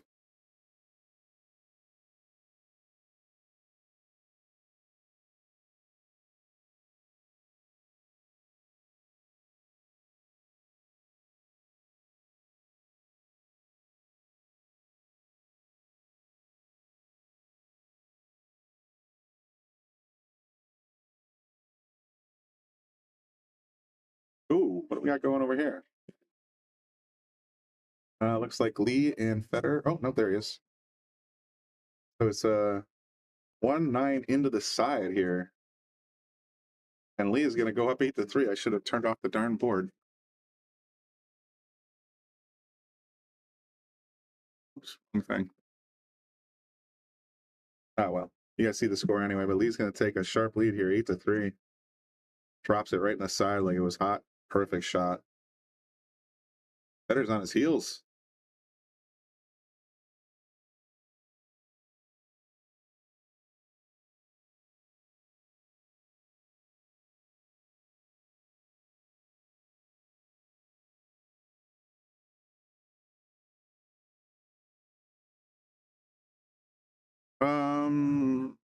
Nathan, I don't know what the demarcation is between a WNT Pro and a non-WNT Pro. I really don't.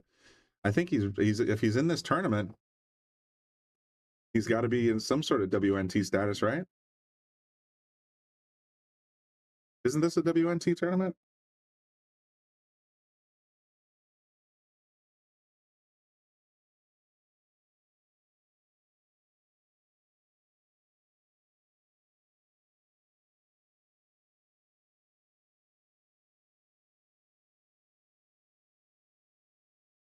I'm not so sure. This is International Open at St. Augustine. Great question.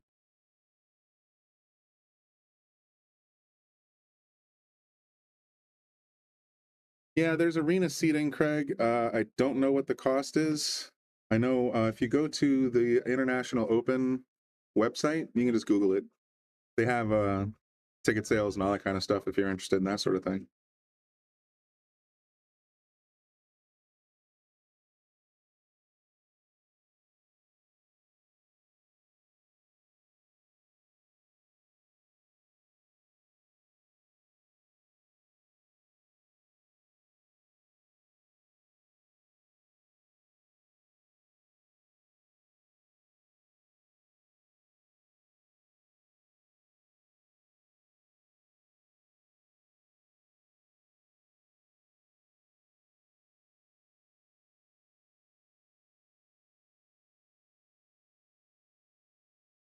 Yeah, these are 9-foot diamonds with 4.5-inch pockets.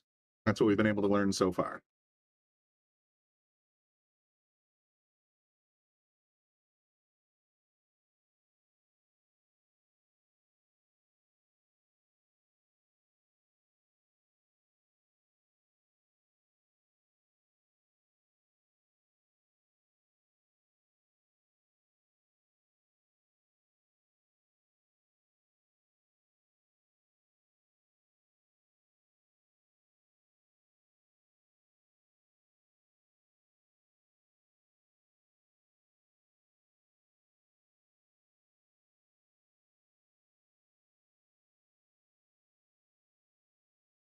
All right, Upstate Billiards has some information, so does Michael. Michael says, I believe it's just an open, like Derby, okay. Where there's 10 ball and 14.1, but I believe any cash over X amount goes into the stats for WNT category, regardless of WNT sanction, but not positive. That's plausible.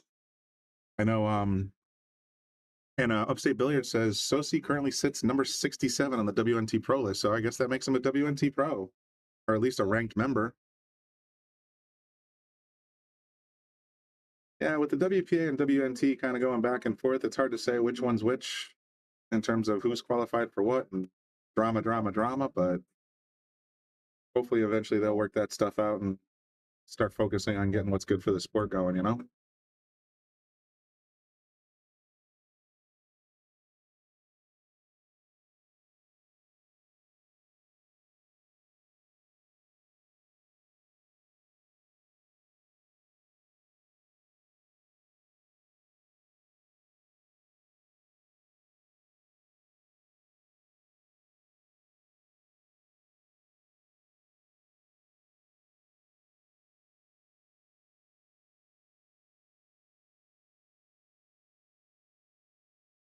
Yeah, Evan, I see that all the time in various Facebook and Twitters and all the other things. It's a shame that that has to happen, but I get it.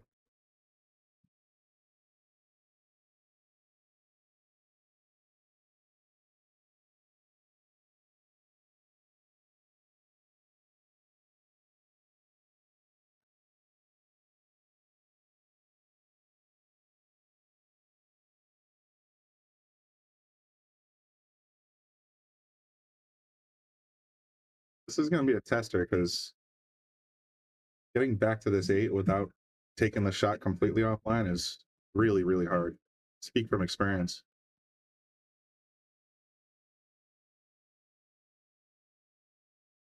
All right, so here we go. Getting the gears lubed up.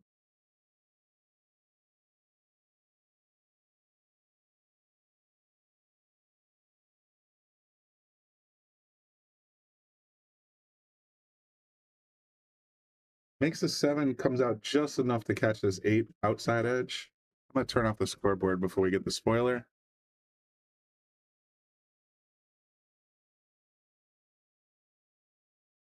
think we all want to know what happens in real time, not in the warp time. So it was 7-5 FSR. See if Jeremy can make it 7-6.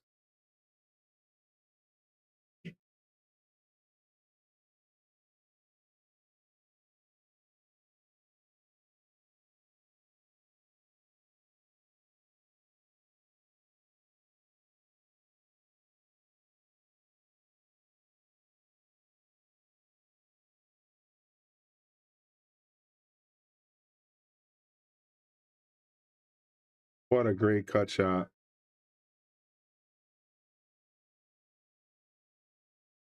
Little bit on the 50-yard line, but he should be able to make pretty quick work of this in the corner.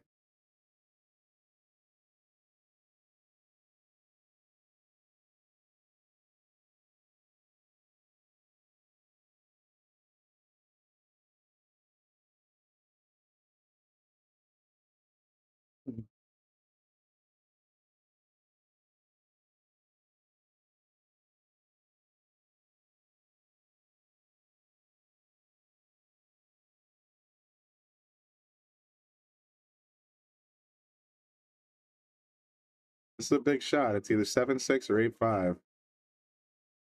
No in between.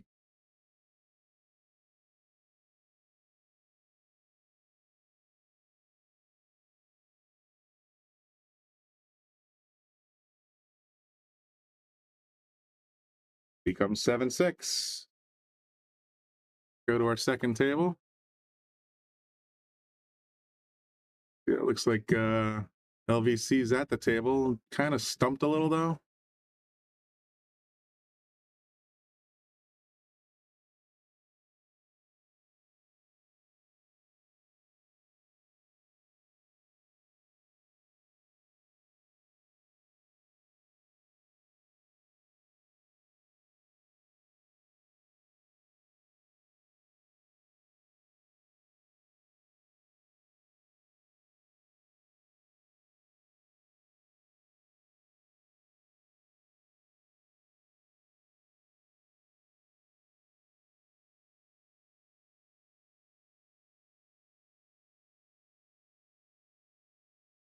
Alex, this is the International Open 9-ball tournament taking place in St. Augustine, Florida for 8 days, I believe.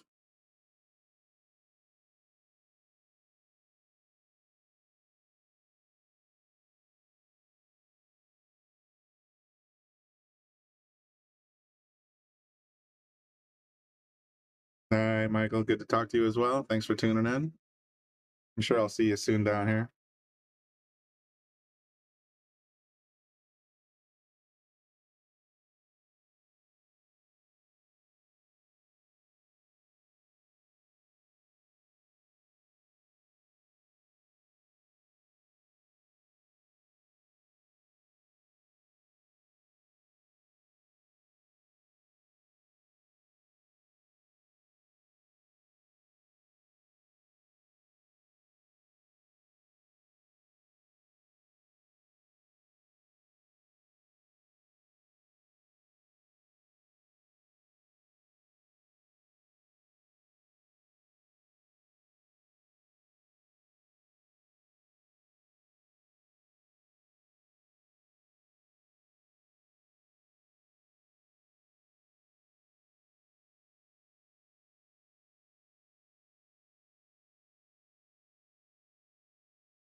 And for a Honas update, let's go check it out.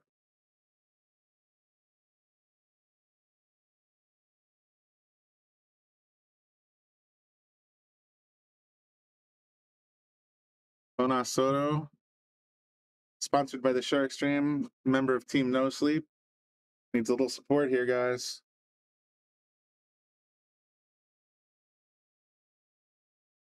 I need a coffee, but I'm not leaving the seat until there's a lull in the action. You know what? I feel the same way. I gotta kind of wander out to the restroom. It's so hard because I got so many things going on.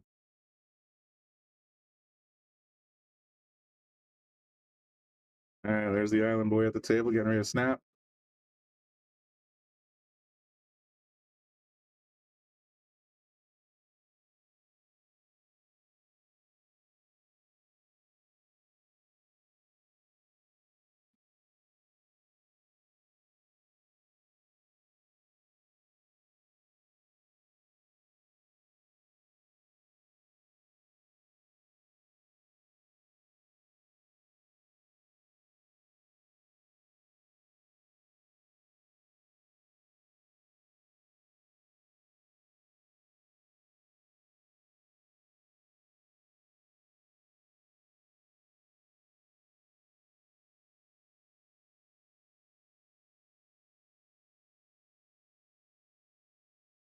Fair enough.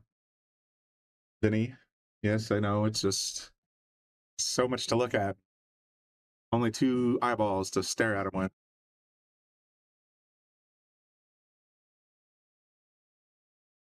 Corey Duell is on the hill against Lucas, who has 3. Not looking good for our guy.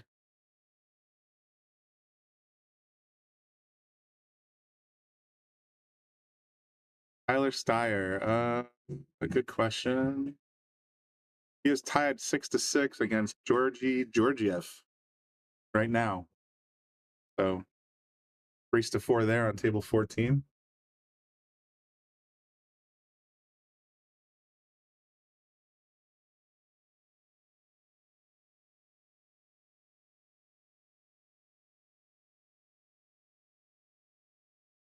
Yeah, there's a little under 35 cameras at this place. I'm sort of trying to pick a couple of 3 or 4 that I can sort of keep track of. I don't have that ability to keep track of 10 or 15 cameras, so just sort of toggling around between guys we know, guys we like to watch, and just going from there. I have no idea what you mean, Bob. LFV versus the Princess of Pool. That sounds a little denigrating, I suppose, but who's the Princess of Pool?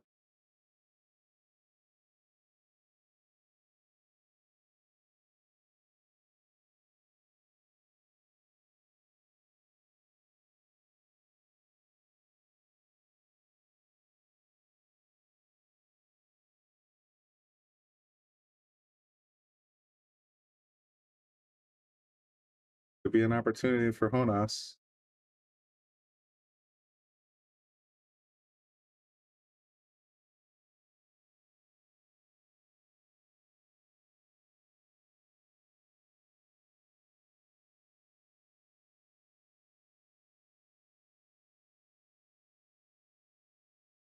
And I'm going to leave you here for a few minutes. Nature calls. Give me a few minutes. I'll be right back. Been sitting in here since 9:30 and saying Corey's the princess of pool. All righty. The prince of pool. All right. Well, there you go. Corey is up 9-3. It's still going, but he's definitely in the driver's seat right now.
Thanks for staying with us.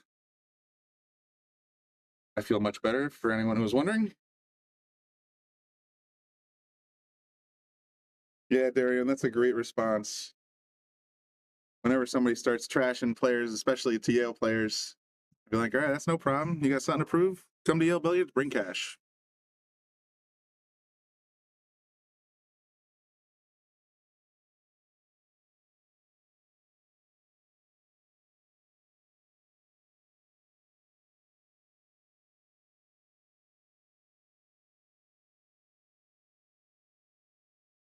LVC 8-5. Let me just double check that. That is correct. Gorse got one back. Lucas will beat the guy left-handed. Well, he's very talented left-handed. I'm a left-handed player, but I can honestly say Lucas is very talented left-handed player.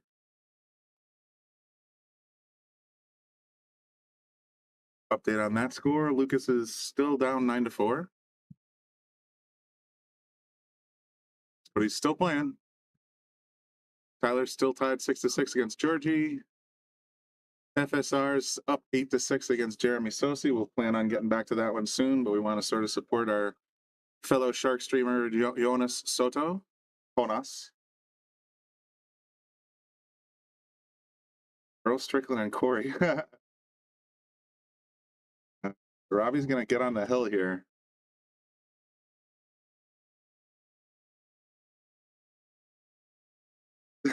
Roddy, I love it. Roddy, you're absolutely right, Upstate Billiards. If you go to Fargo Rate and type in Lucas Lefty, there's an actual score in there that was entered. And he's ranked. And I don't even think it's provisional. I think it's an actual handicap where Lucas is playing lefty, and it's at least 600 something. So pretty impressive for somebody who's right-handed player, but he just switches hands so fluidly. It's just, it reminds me of when I used to play, and I'm not trying to say it's all about me, but I used to do the same thing. I'd practice righty and I'd play righty, and I'd do all that kind of stuff, and it comes in so handy if you can shoot with both hands. You don't have to grab the bridge. So I'm very, you know, I don't want to say proud of Lucas, but I love his ability to do that. It just makes so much sense.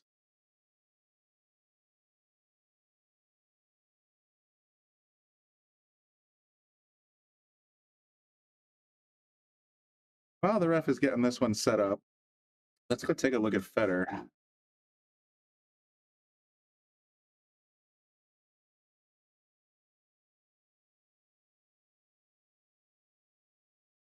It looks like LVC is still in control on this table.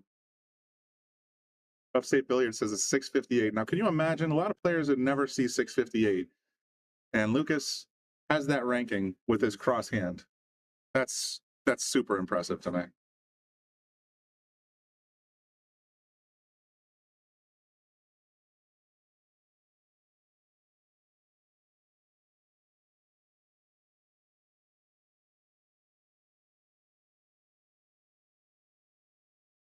Let's check in real quick with their original table. Jeremy and FSR still battling. Looks like a fresh rack here.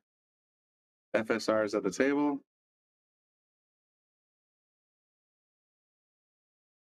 We're going to see if we can. Let's just keep an eye on Jonas. This rack's too important.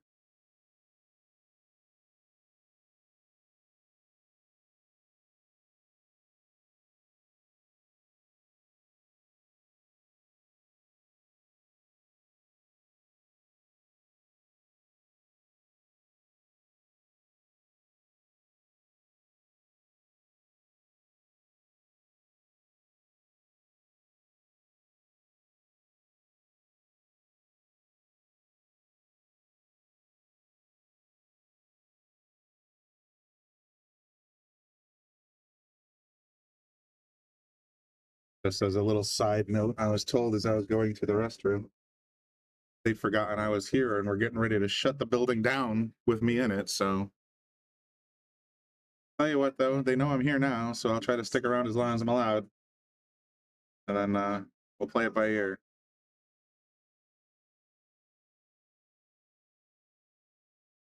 I actually seem to have caught a little bit of a second wind here. I thought I was going to be asleep by now.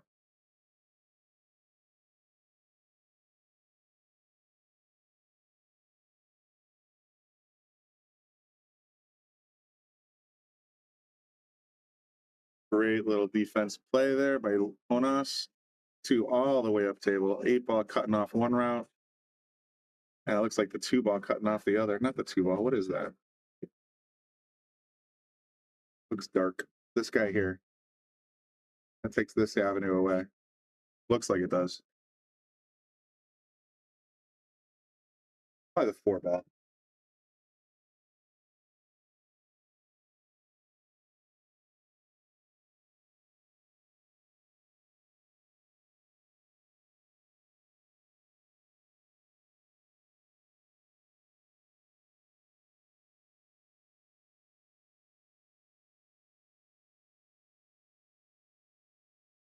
Too much action going on to sleep, Brownie.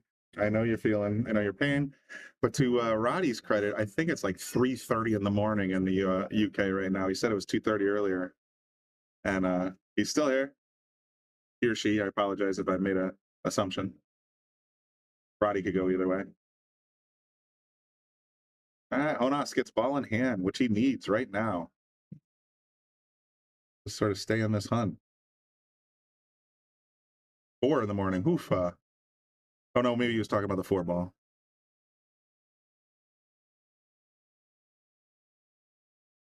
$425. Oh my goodness, you're gonna be so tired of work. There you go. Thanks for clarifying.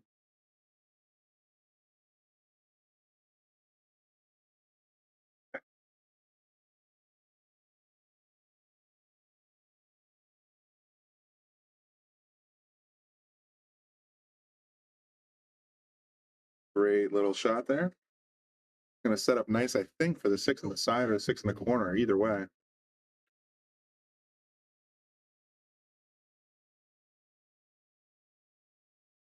Ooh. I think he wanted to punch that out just a little tiny bit more because now the 7's in play.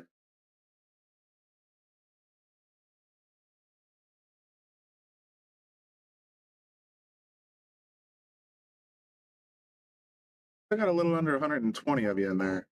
So thanks for staying tuned, even though it's late, especially in the UK. It's late here on the East Coast. You West Coasters are still got your full wind. You gotta admit, these guys have been playing here now. It's 11:30 Eastern time, so right where they're playing, it's almost midnight, and they still got all the juices flowing and all the energy they need. Gotta admire them. It's a long day.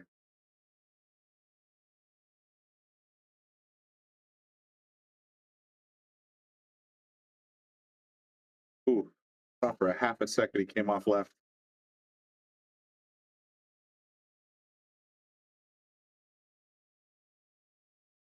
LVC 9-5. Okay.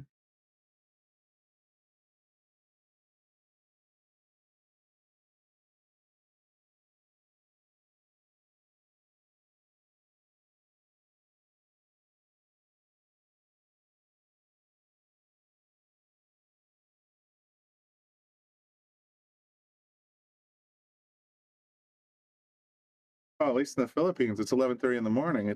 They're bright-eyed and bushy-tailed.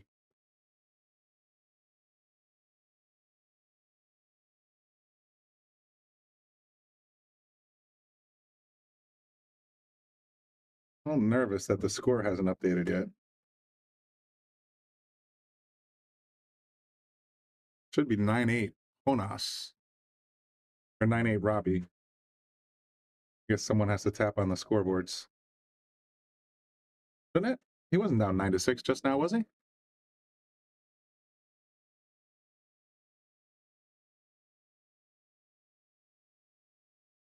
Somebody's got to update the scores. All right, see if the ref does it. He's just going to place the cue. Boy, I do feel like, double check me, guys. Wasn't Jonas just now at 9-7 and just made the 9-ball for 9-8? Boy, I want to say that's true.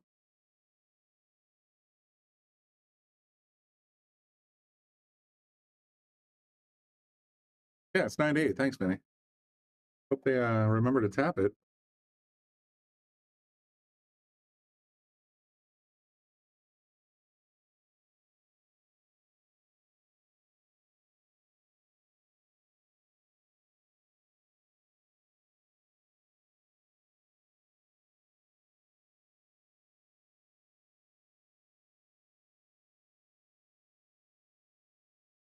There they go. They just updated it.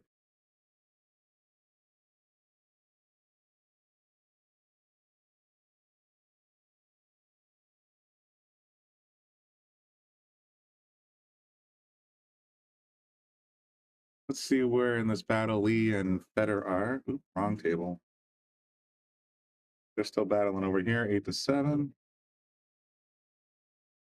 We're still mid-rack. LVC's at the table with a difficult shot on the 1.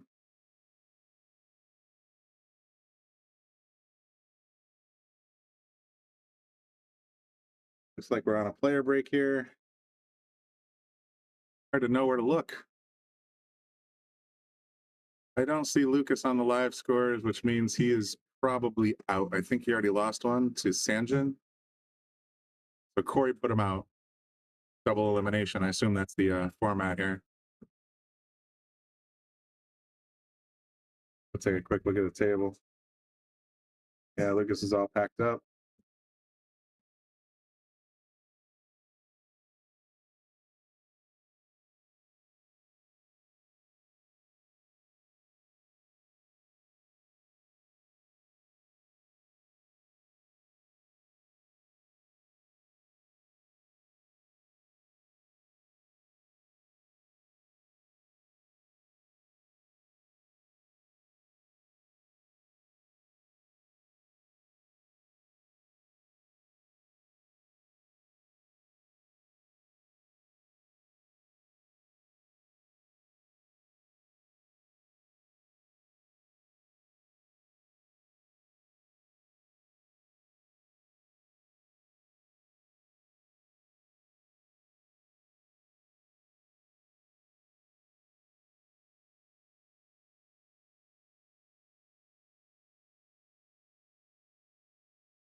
Barring any major mistake here, I don't think this is going to go Federer's way.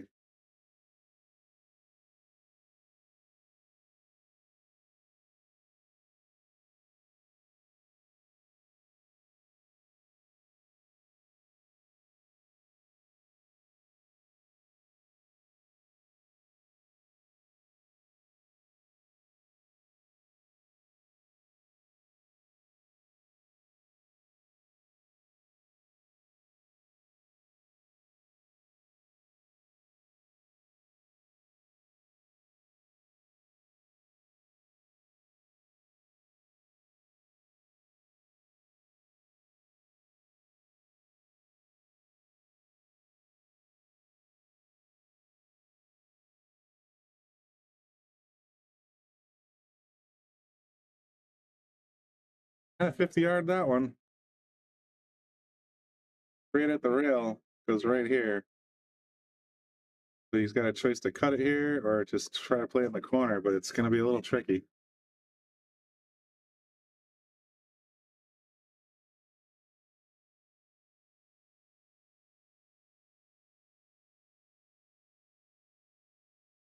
Oh, that is a gorgeous shot.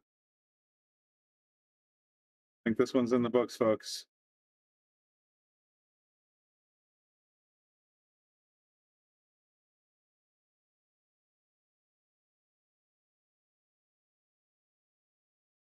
There you go.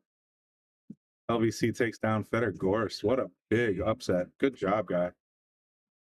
Back to table C.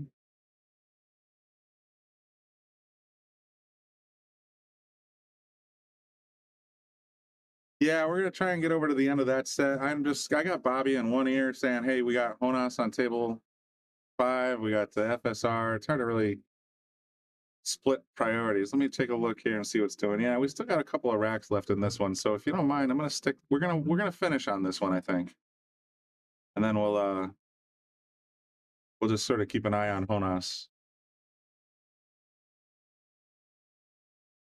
Because this could easily go hill here.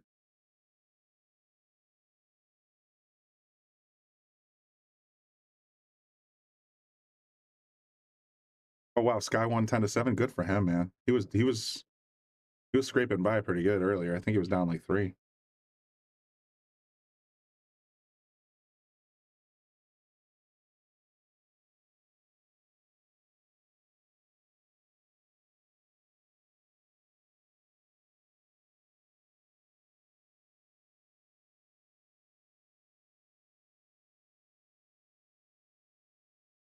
And as you can see from the scoreboard that I didn't get cleared off early enough, Jonas and Robbie are going hill. One game.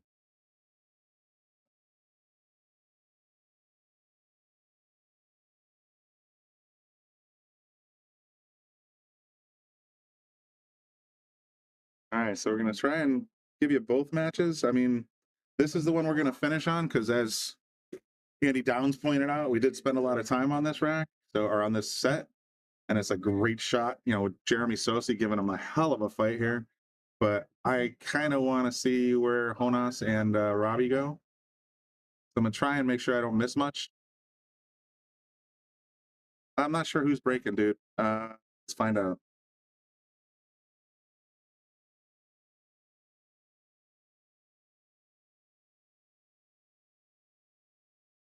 Where the ref put the cue ball, that would seem to indicate that it's Robbie's break. I don't know if that means anything.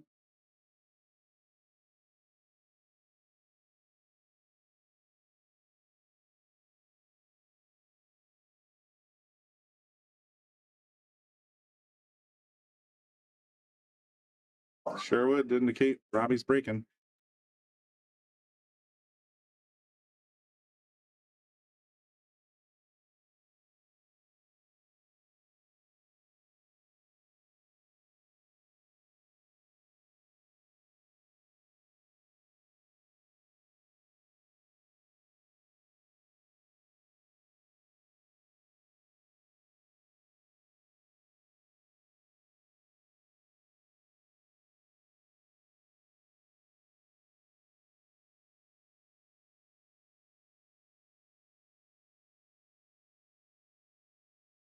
Robbie broke dry, but Jonas does not have much of a look here.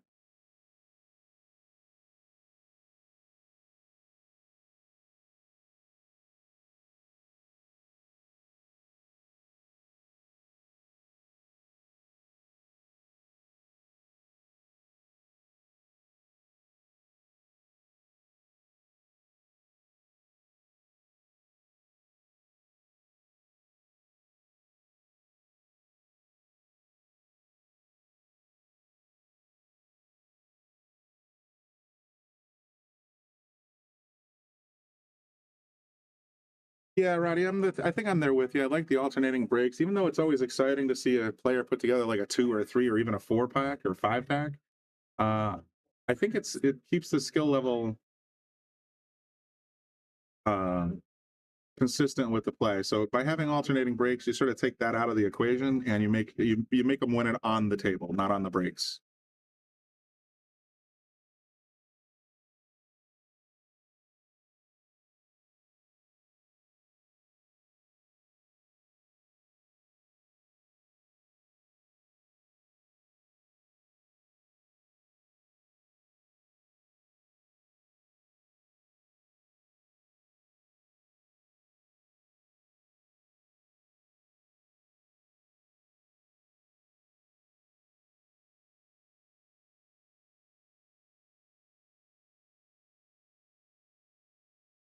Oh, good question. I don't know.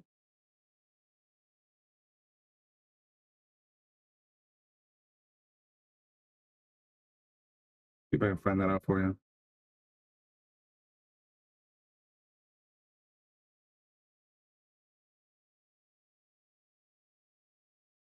I don't see his name in the player roster. Bergman. At least not in the 9-ball. He might be in something else.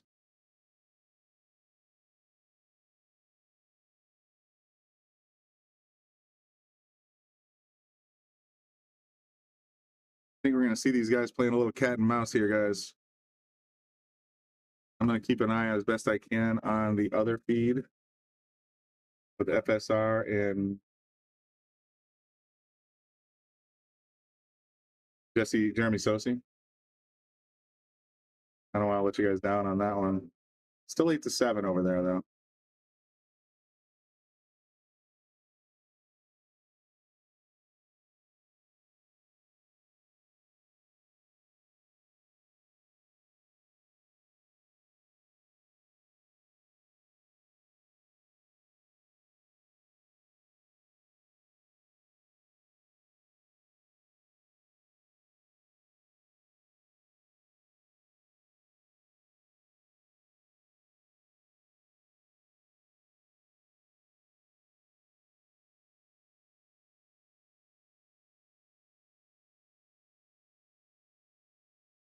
Hey, Tyler, appreciate that. I work extra hard on making sure the technology works. Bobby works extra hard on getting the word out there. All of our commentators do extra, they do what they can to make it interesting and entertaining for you. So we're trying to bring you the best product we can, both on YouTube and Facebook. And we really do appreciate compliments like that. It makes us feel good. Thanks, man.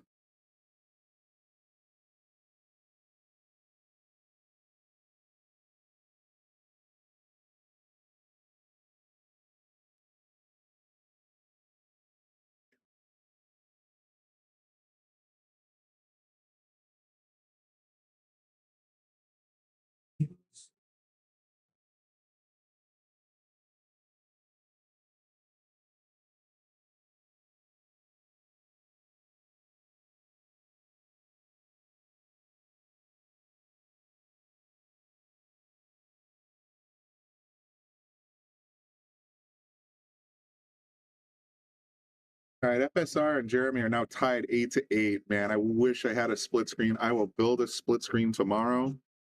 I'm a little nervous about trying to add 2 streams right now while we're live, because the worst case scenario is I click something wrong and all of a sudden we're off the air and you guys would all lynch me. So let's not do that. I will try to work on that for future broadcasts so we can actually keep an eye on 2 streams at once.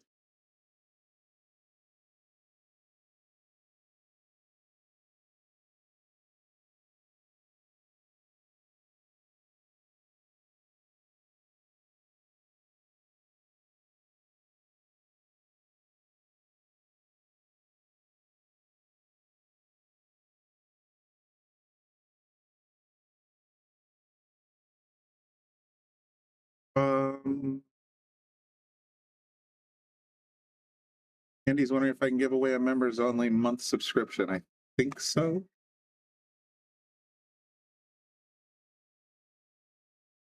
me try it out.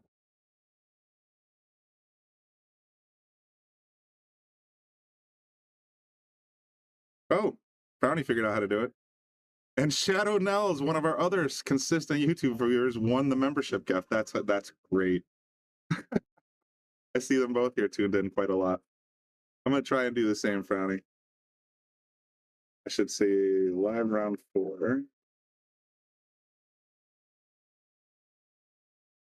Andy Gow says donate a subscription. That's what I do.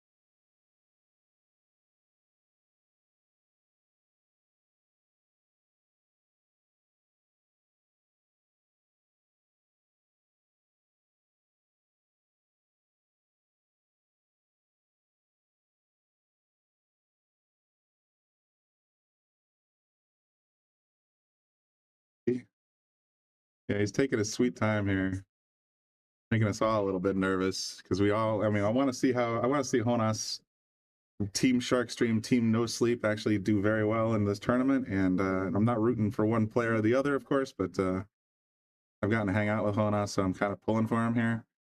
Having said that, I'm also very eager to see the end of FSR and Jeremy Sosi, so I got a couple of different motivations here in the booth.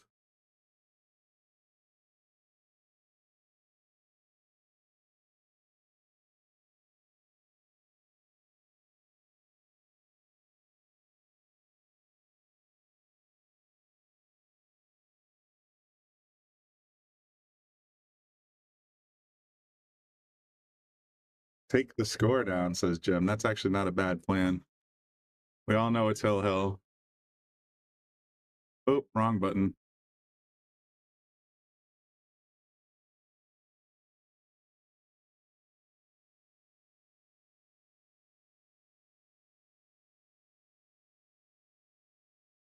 We're up to 178. We've had a huge bunch of people coming in over the last 20 minutes now. Everybody curious how this is going to end so far for the night. Right now we're Jonas and Robbie fighting it out Hill Hill. Robbie in control, but taking his time, and you don't want to make a stupid mistake. It's just good discipline, man. Just focus, stay on your routine. Don't rush. Talk your cue, go through your routines. Oh, and he caught the 6. Oh, that could cost him. He doesn't seem happy. I'm just making sure I keep an eye on the other table.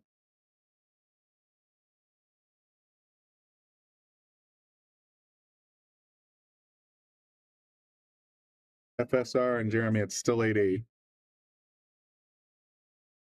I'll let you know if there's any movement on that game as soon as it happens. Robbie's in the tank here. He's like, what do I do? What do I do? If I give this shot away, it could be the end of this one because I don't even know if he's got a loss on his side yet. So he's got to be very careful here.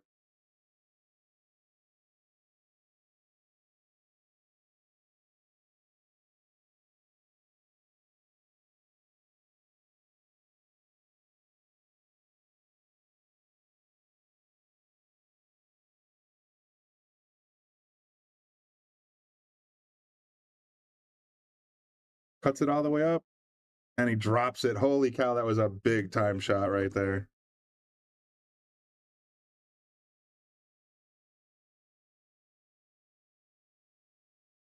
That takes steel nerves to pull that off, man.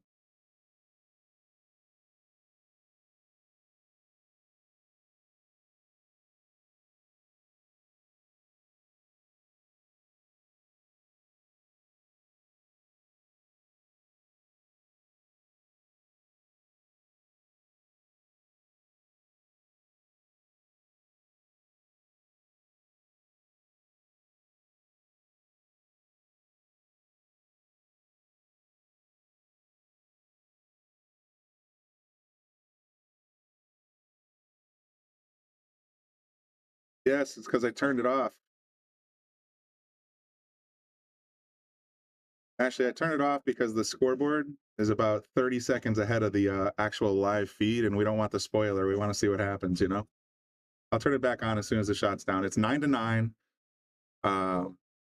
Soto playing Robbie Art. I can't remember his last name. Capito. Thank you.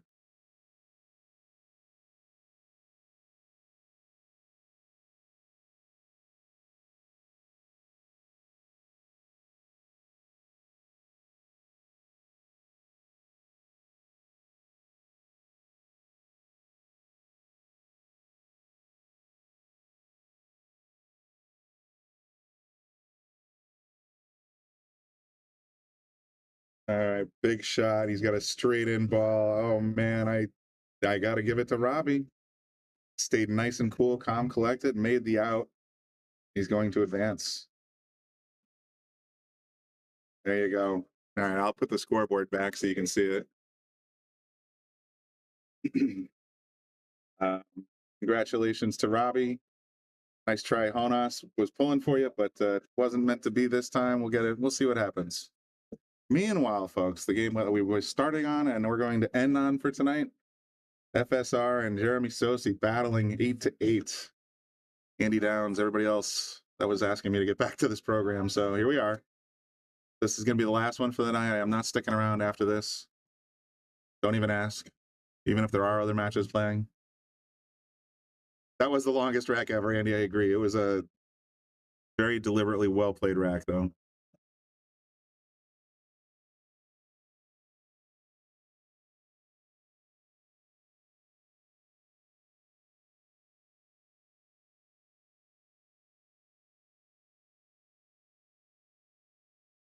Yeah, Andy, this is where we're going to be for the rest of the night. I'm not switching cameras. I'm not going to any other tables. When this match is over, so is the Shark stream for the day, and so is this guy. So this is what we're going to end on. And hope you guys enjoyed the broadcast tonight. I enjoyed bringing it to you. I'll try to bring you some more tomorrow. I'll go from there.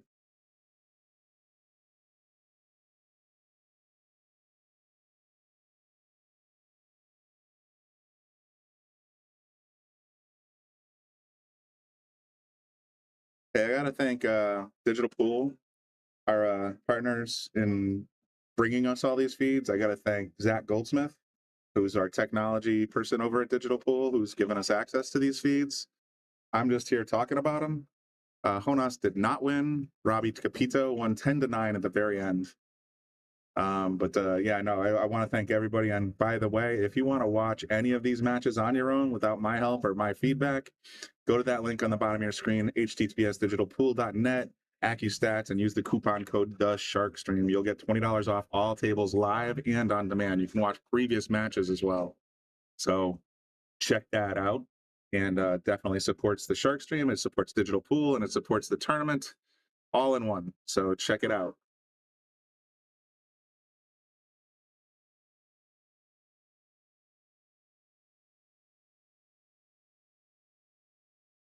And by all means, if you want to support the Shark Stream, always you can hit that subscribe button, and you can hit it on, join as a member on YouTube. You can hit the subscribe button on Facebook. $4.99 a month gets you access to all our raffles, all our previous content, and all our future exclusive content. So, and it also helps the Shark Stream keep going, and that's what we do here.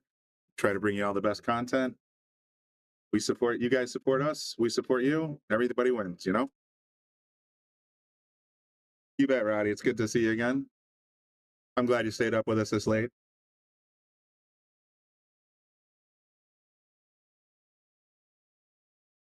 Hopefully this one will be another one for the books.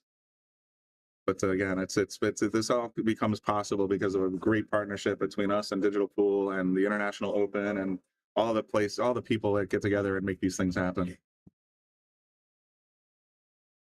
Grab a coffee. I see. I don't drink coffee, Jeremy. I've never acquired the taste, so I just sort of sit here and drink ginger ale or whatever's in front of me.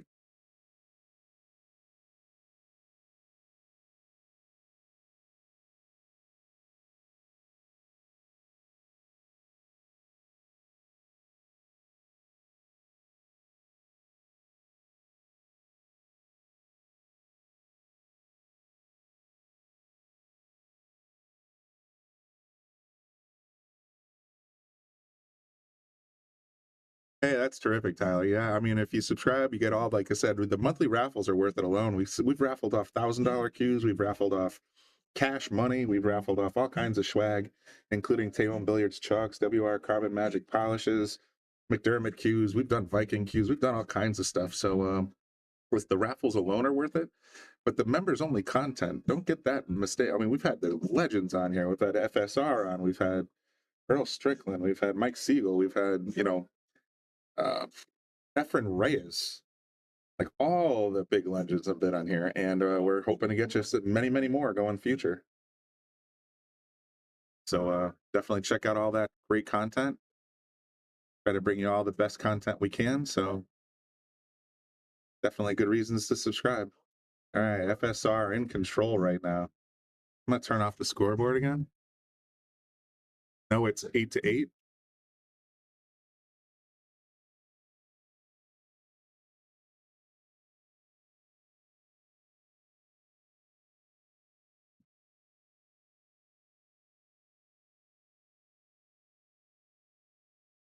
Hey, we love Lucas here at Yale Billiards. He's our guy. He's the Connecticut kid. He's Yale Billiards' light and beacon to the rest of the pool community. But I understand, man. That's one of the reasons I sort of picked this match.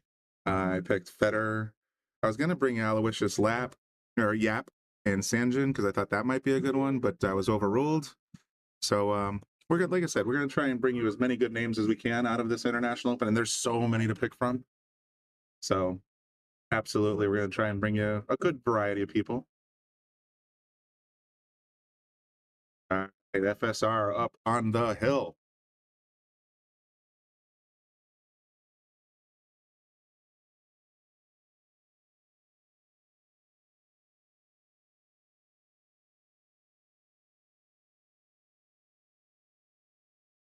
Yeah, Mike, I don't know if they're going to do a shot clock in the later rounds, but it's a little unmanageable in the early rounds just because you'd have to have the players managing their own shot clocks, and that always leads to problems, If the refs are there and they can do it, then that's probably where that's going to come into play.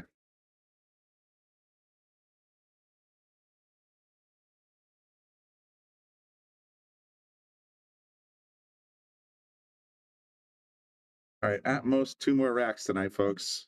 At the very least, 1 more rack tonight. What are your predictions? You think Jeremy's going to come up from behind, go to hill, and knock over? He's a giant killer, I was told by Andy Downs.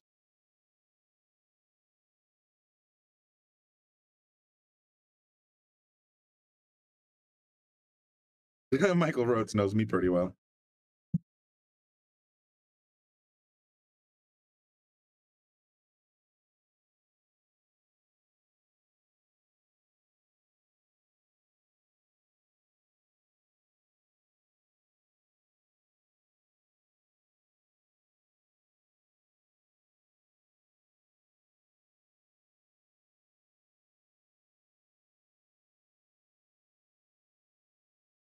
Yeah, Brad, I don't honestly know. It's hard. Like I said, if you have a ref, your shot clock's managed automatically for the most part. But if you're playing by yourselves, then you got to go over and tap the tablet. And I know that's plausible with the current technology, especially through digital pool. But they're probably just not looking for arguments. And it's like, oh, he didn't touch the start to stop clock on time. Oh, he called it too early. Back and forth. They haven't quite perfected the technology yet. Let's say.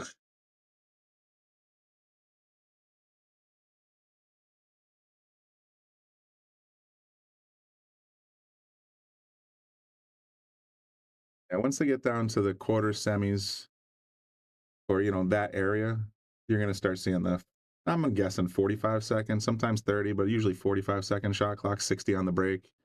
And it'll keep things moving.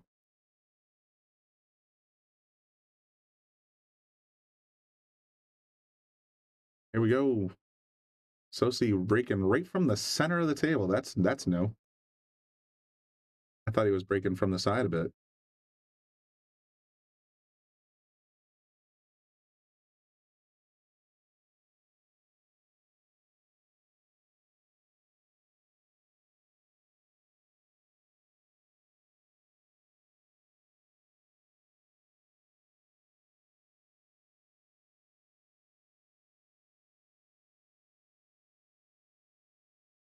Thanks, Brad. Appreciate you tuning in, man.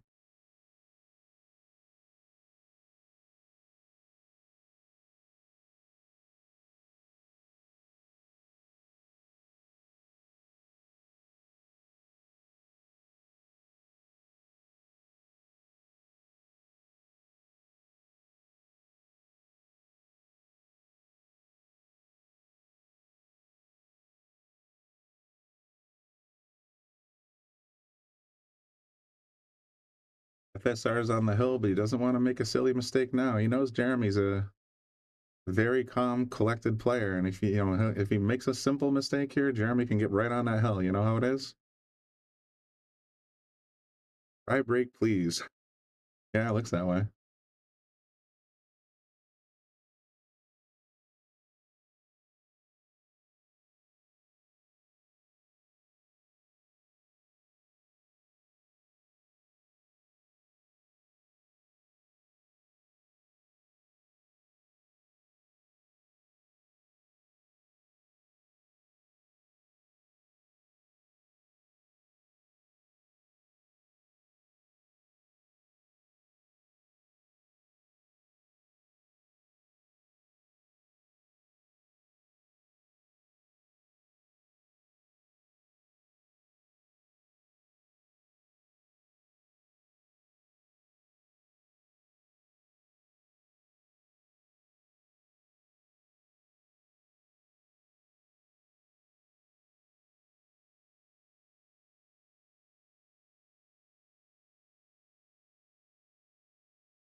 Wow. FSR knows what's on the line, and he's been in this position enough times to say, okay, let's make the best of this right now, and let's not make any silliness. Jeremy will come and take advantage. I mean, it's just right now, this is a critical shot.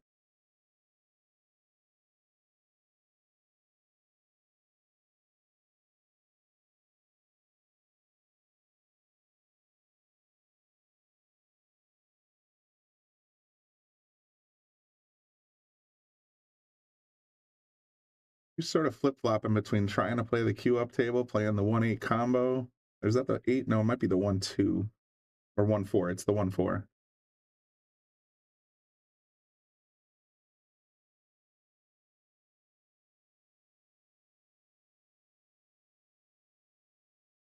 With that 2-ball sitting where it is, it makes the pocket big, but then it could screw up the entire flow of the table.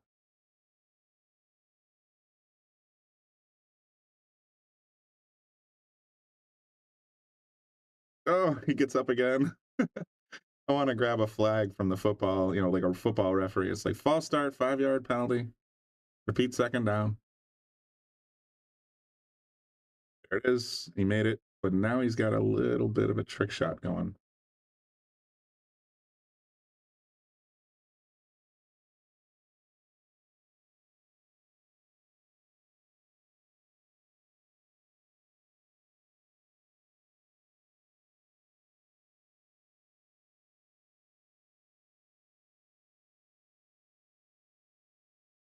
A critical match.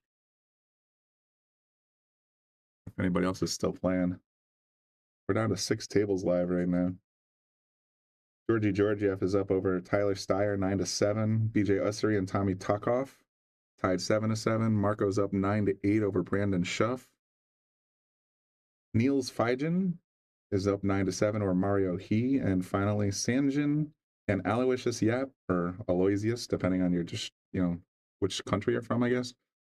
They're tied at 9-9 on the hill as well. So a lot of battles going on, and make sure you check out that pay-per-view if you want to check out those other feeds.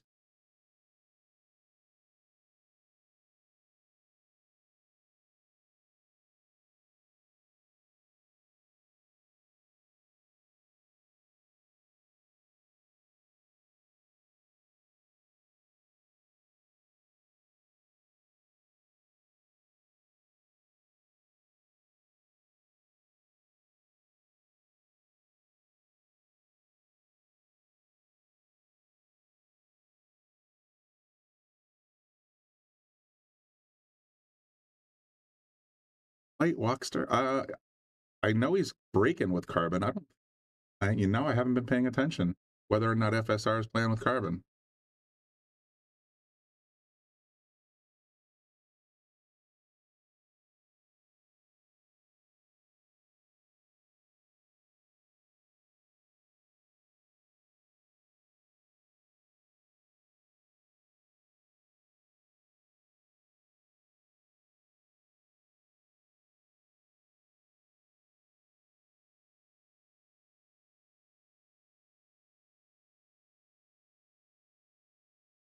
I can tell if the video's feed's frozen or if Jeremy's frozen. Oh, there we go. Sorry.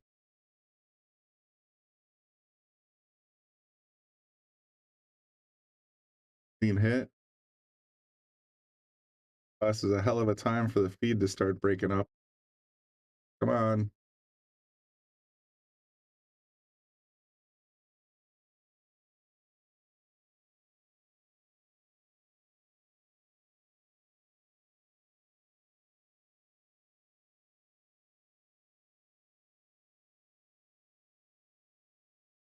Hopefully that ends the stuttering. Not much I can do about that, guys, but hopefully that'll clean it up. All right, FSR's got a 2-ball hanging. Decent 1-ball cut shot. If he can just stay out of trouble, I think he's in pretty good shape. He's just got to stay on the bottom half of the table and get on the 2, I'm guessing.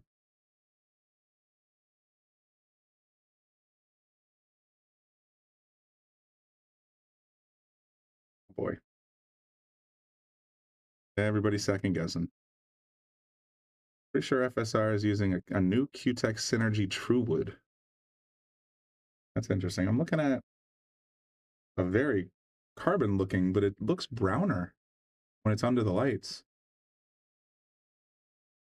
Truewood, interesting.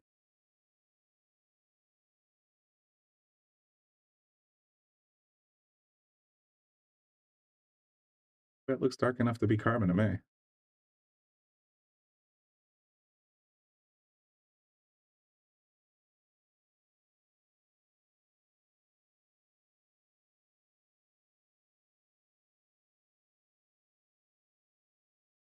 Clean shot right in there. As long as he gets past this 5, he's in great shape to go off to the races. What a good set of speed there. Now he's got a wide open top of the table to work with. Let me see if I can figure out which one's which. I don't think the 4 is on the table anymore.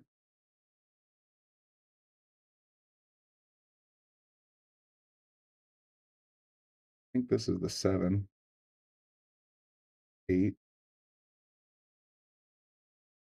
3, 5, 6.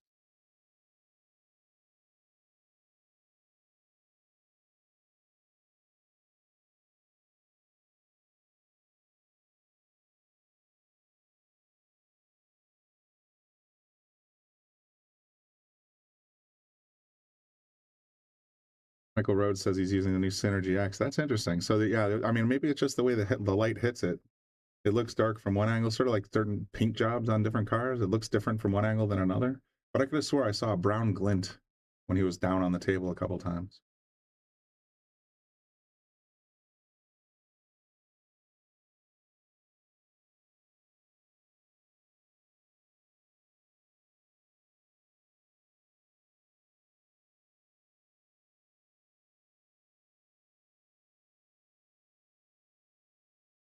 Look at that. He went forward and got perfect speed, I think. He's just got to pop out for this. This is the 7 over here, I want to say.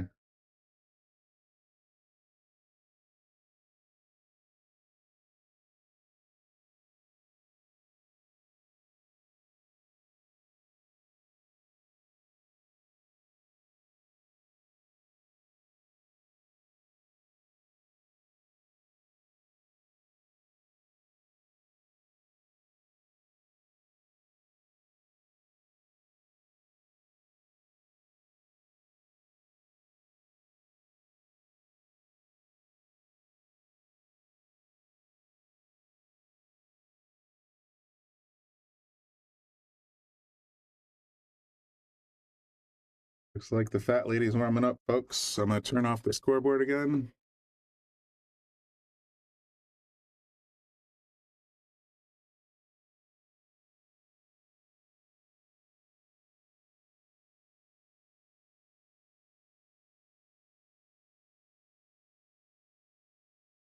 Hey guys, I mean, congratulations to FSR for taking down that set. Congratulations also to Jeremy Sosi putting in a hell of an effort there. I mean, that was a great set. Thank you guys for tuning in and supporting the Shark Stream and Digital Pool and the International Pool 9-Ball Open. Thanks to Digital Pool and Zach Goldsmith for sending us all these feeds. And thanks to all of our sponsors, to all of you guys. for tuning in. Really appreciate it. We're going to try and have some more content for you tomorrow. And like I said, thanks for tuning in. This is Brian Brennan in the Shark Stream booth saying good night, and we'll see you tomorrow.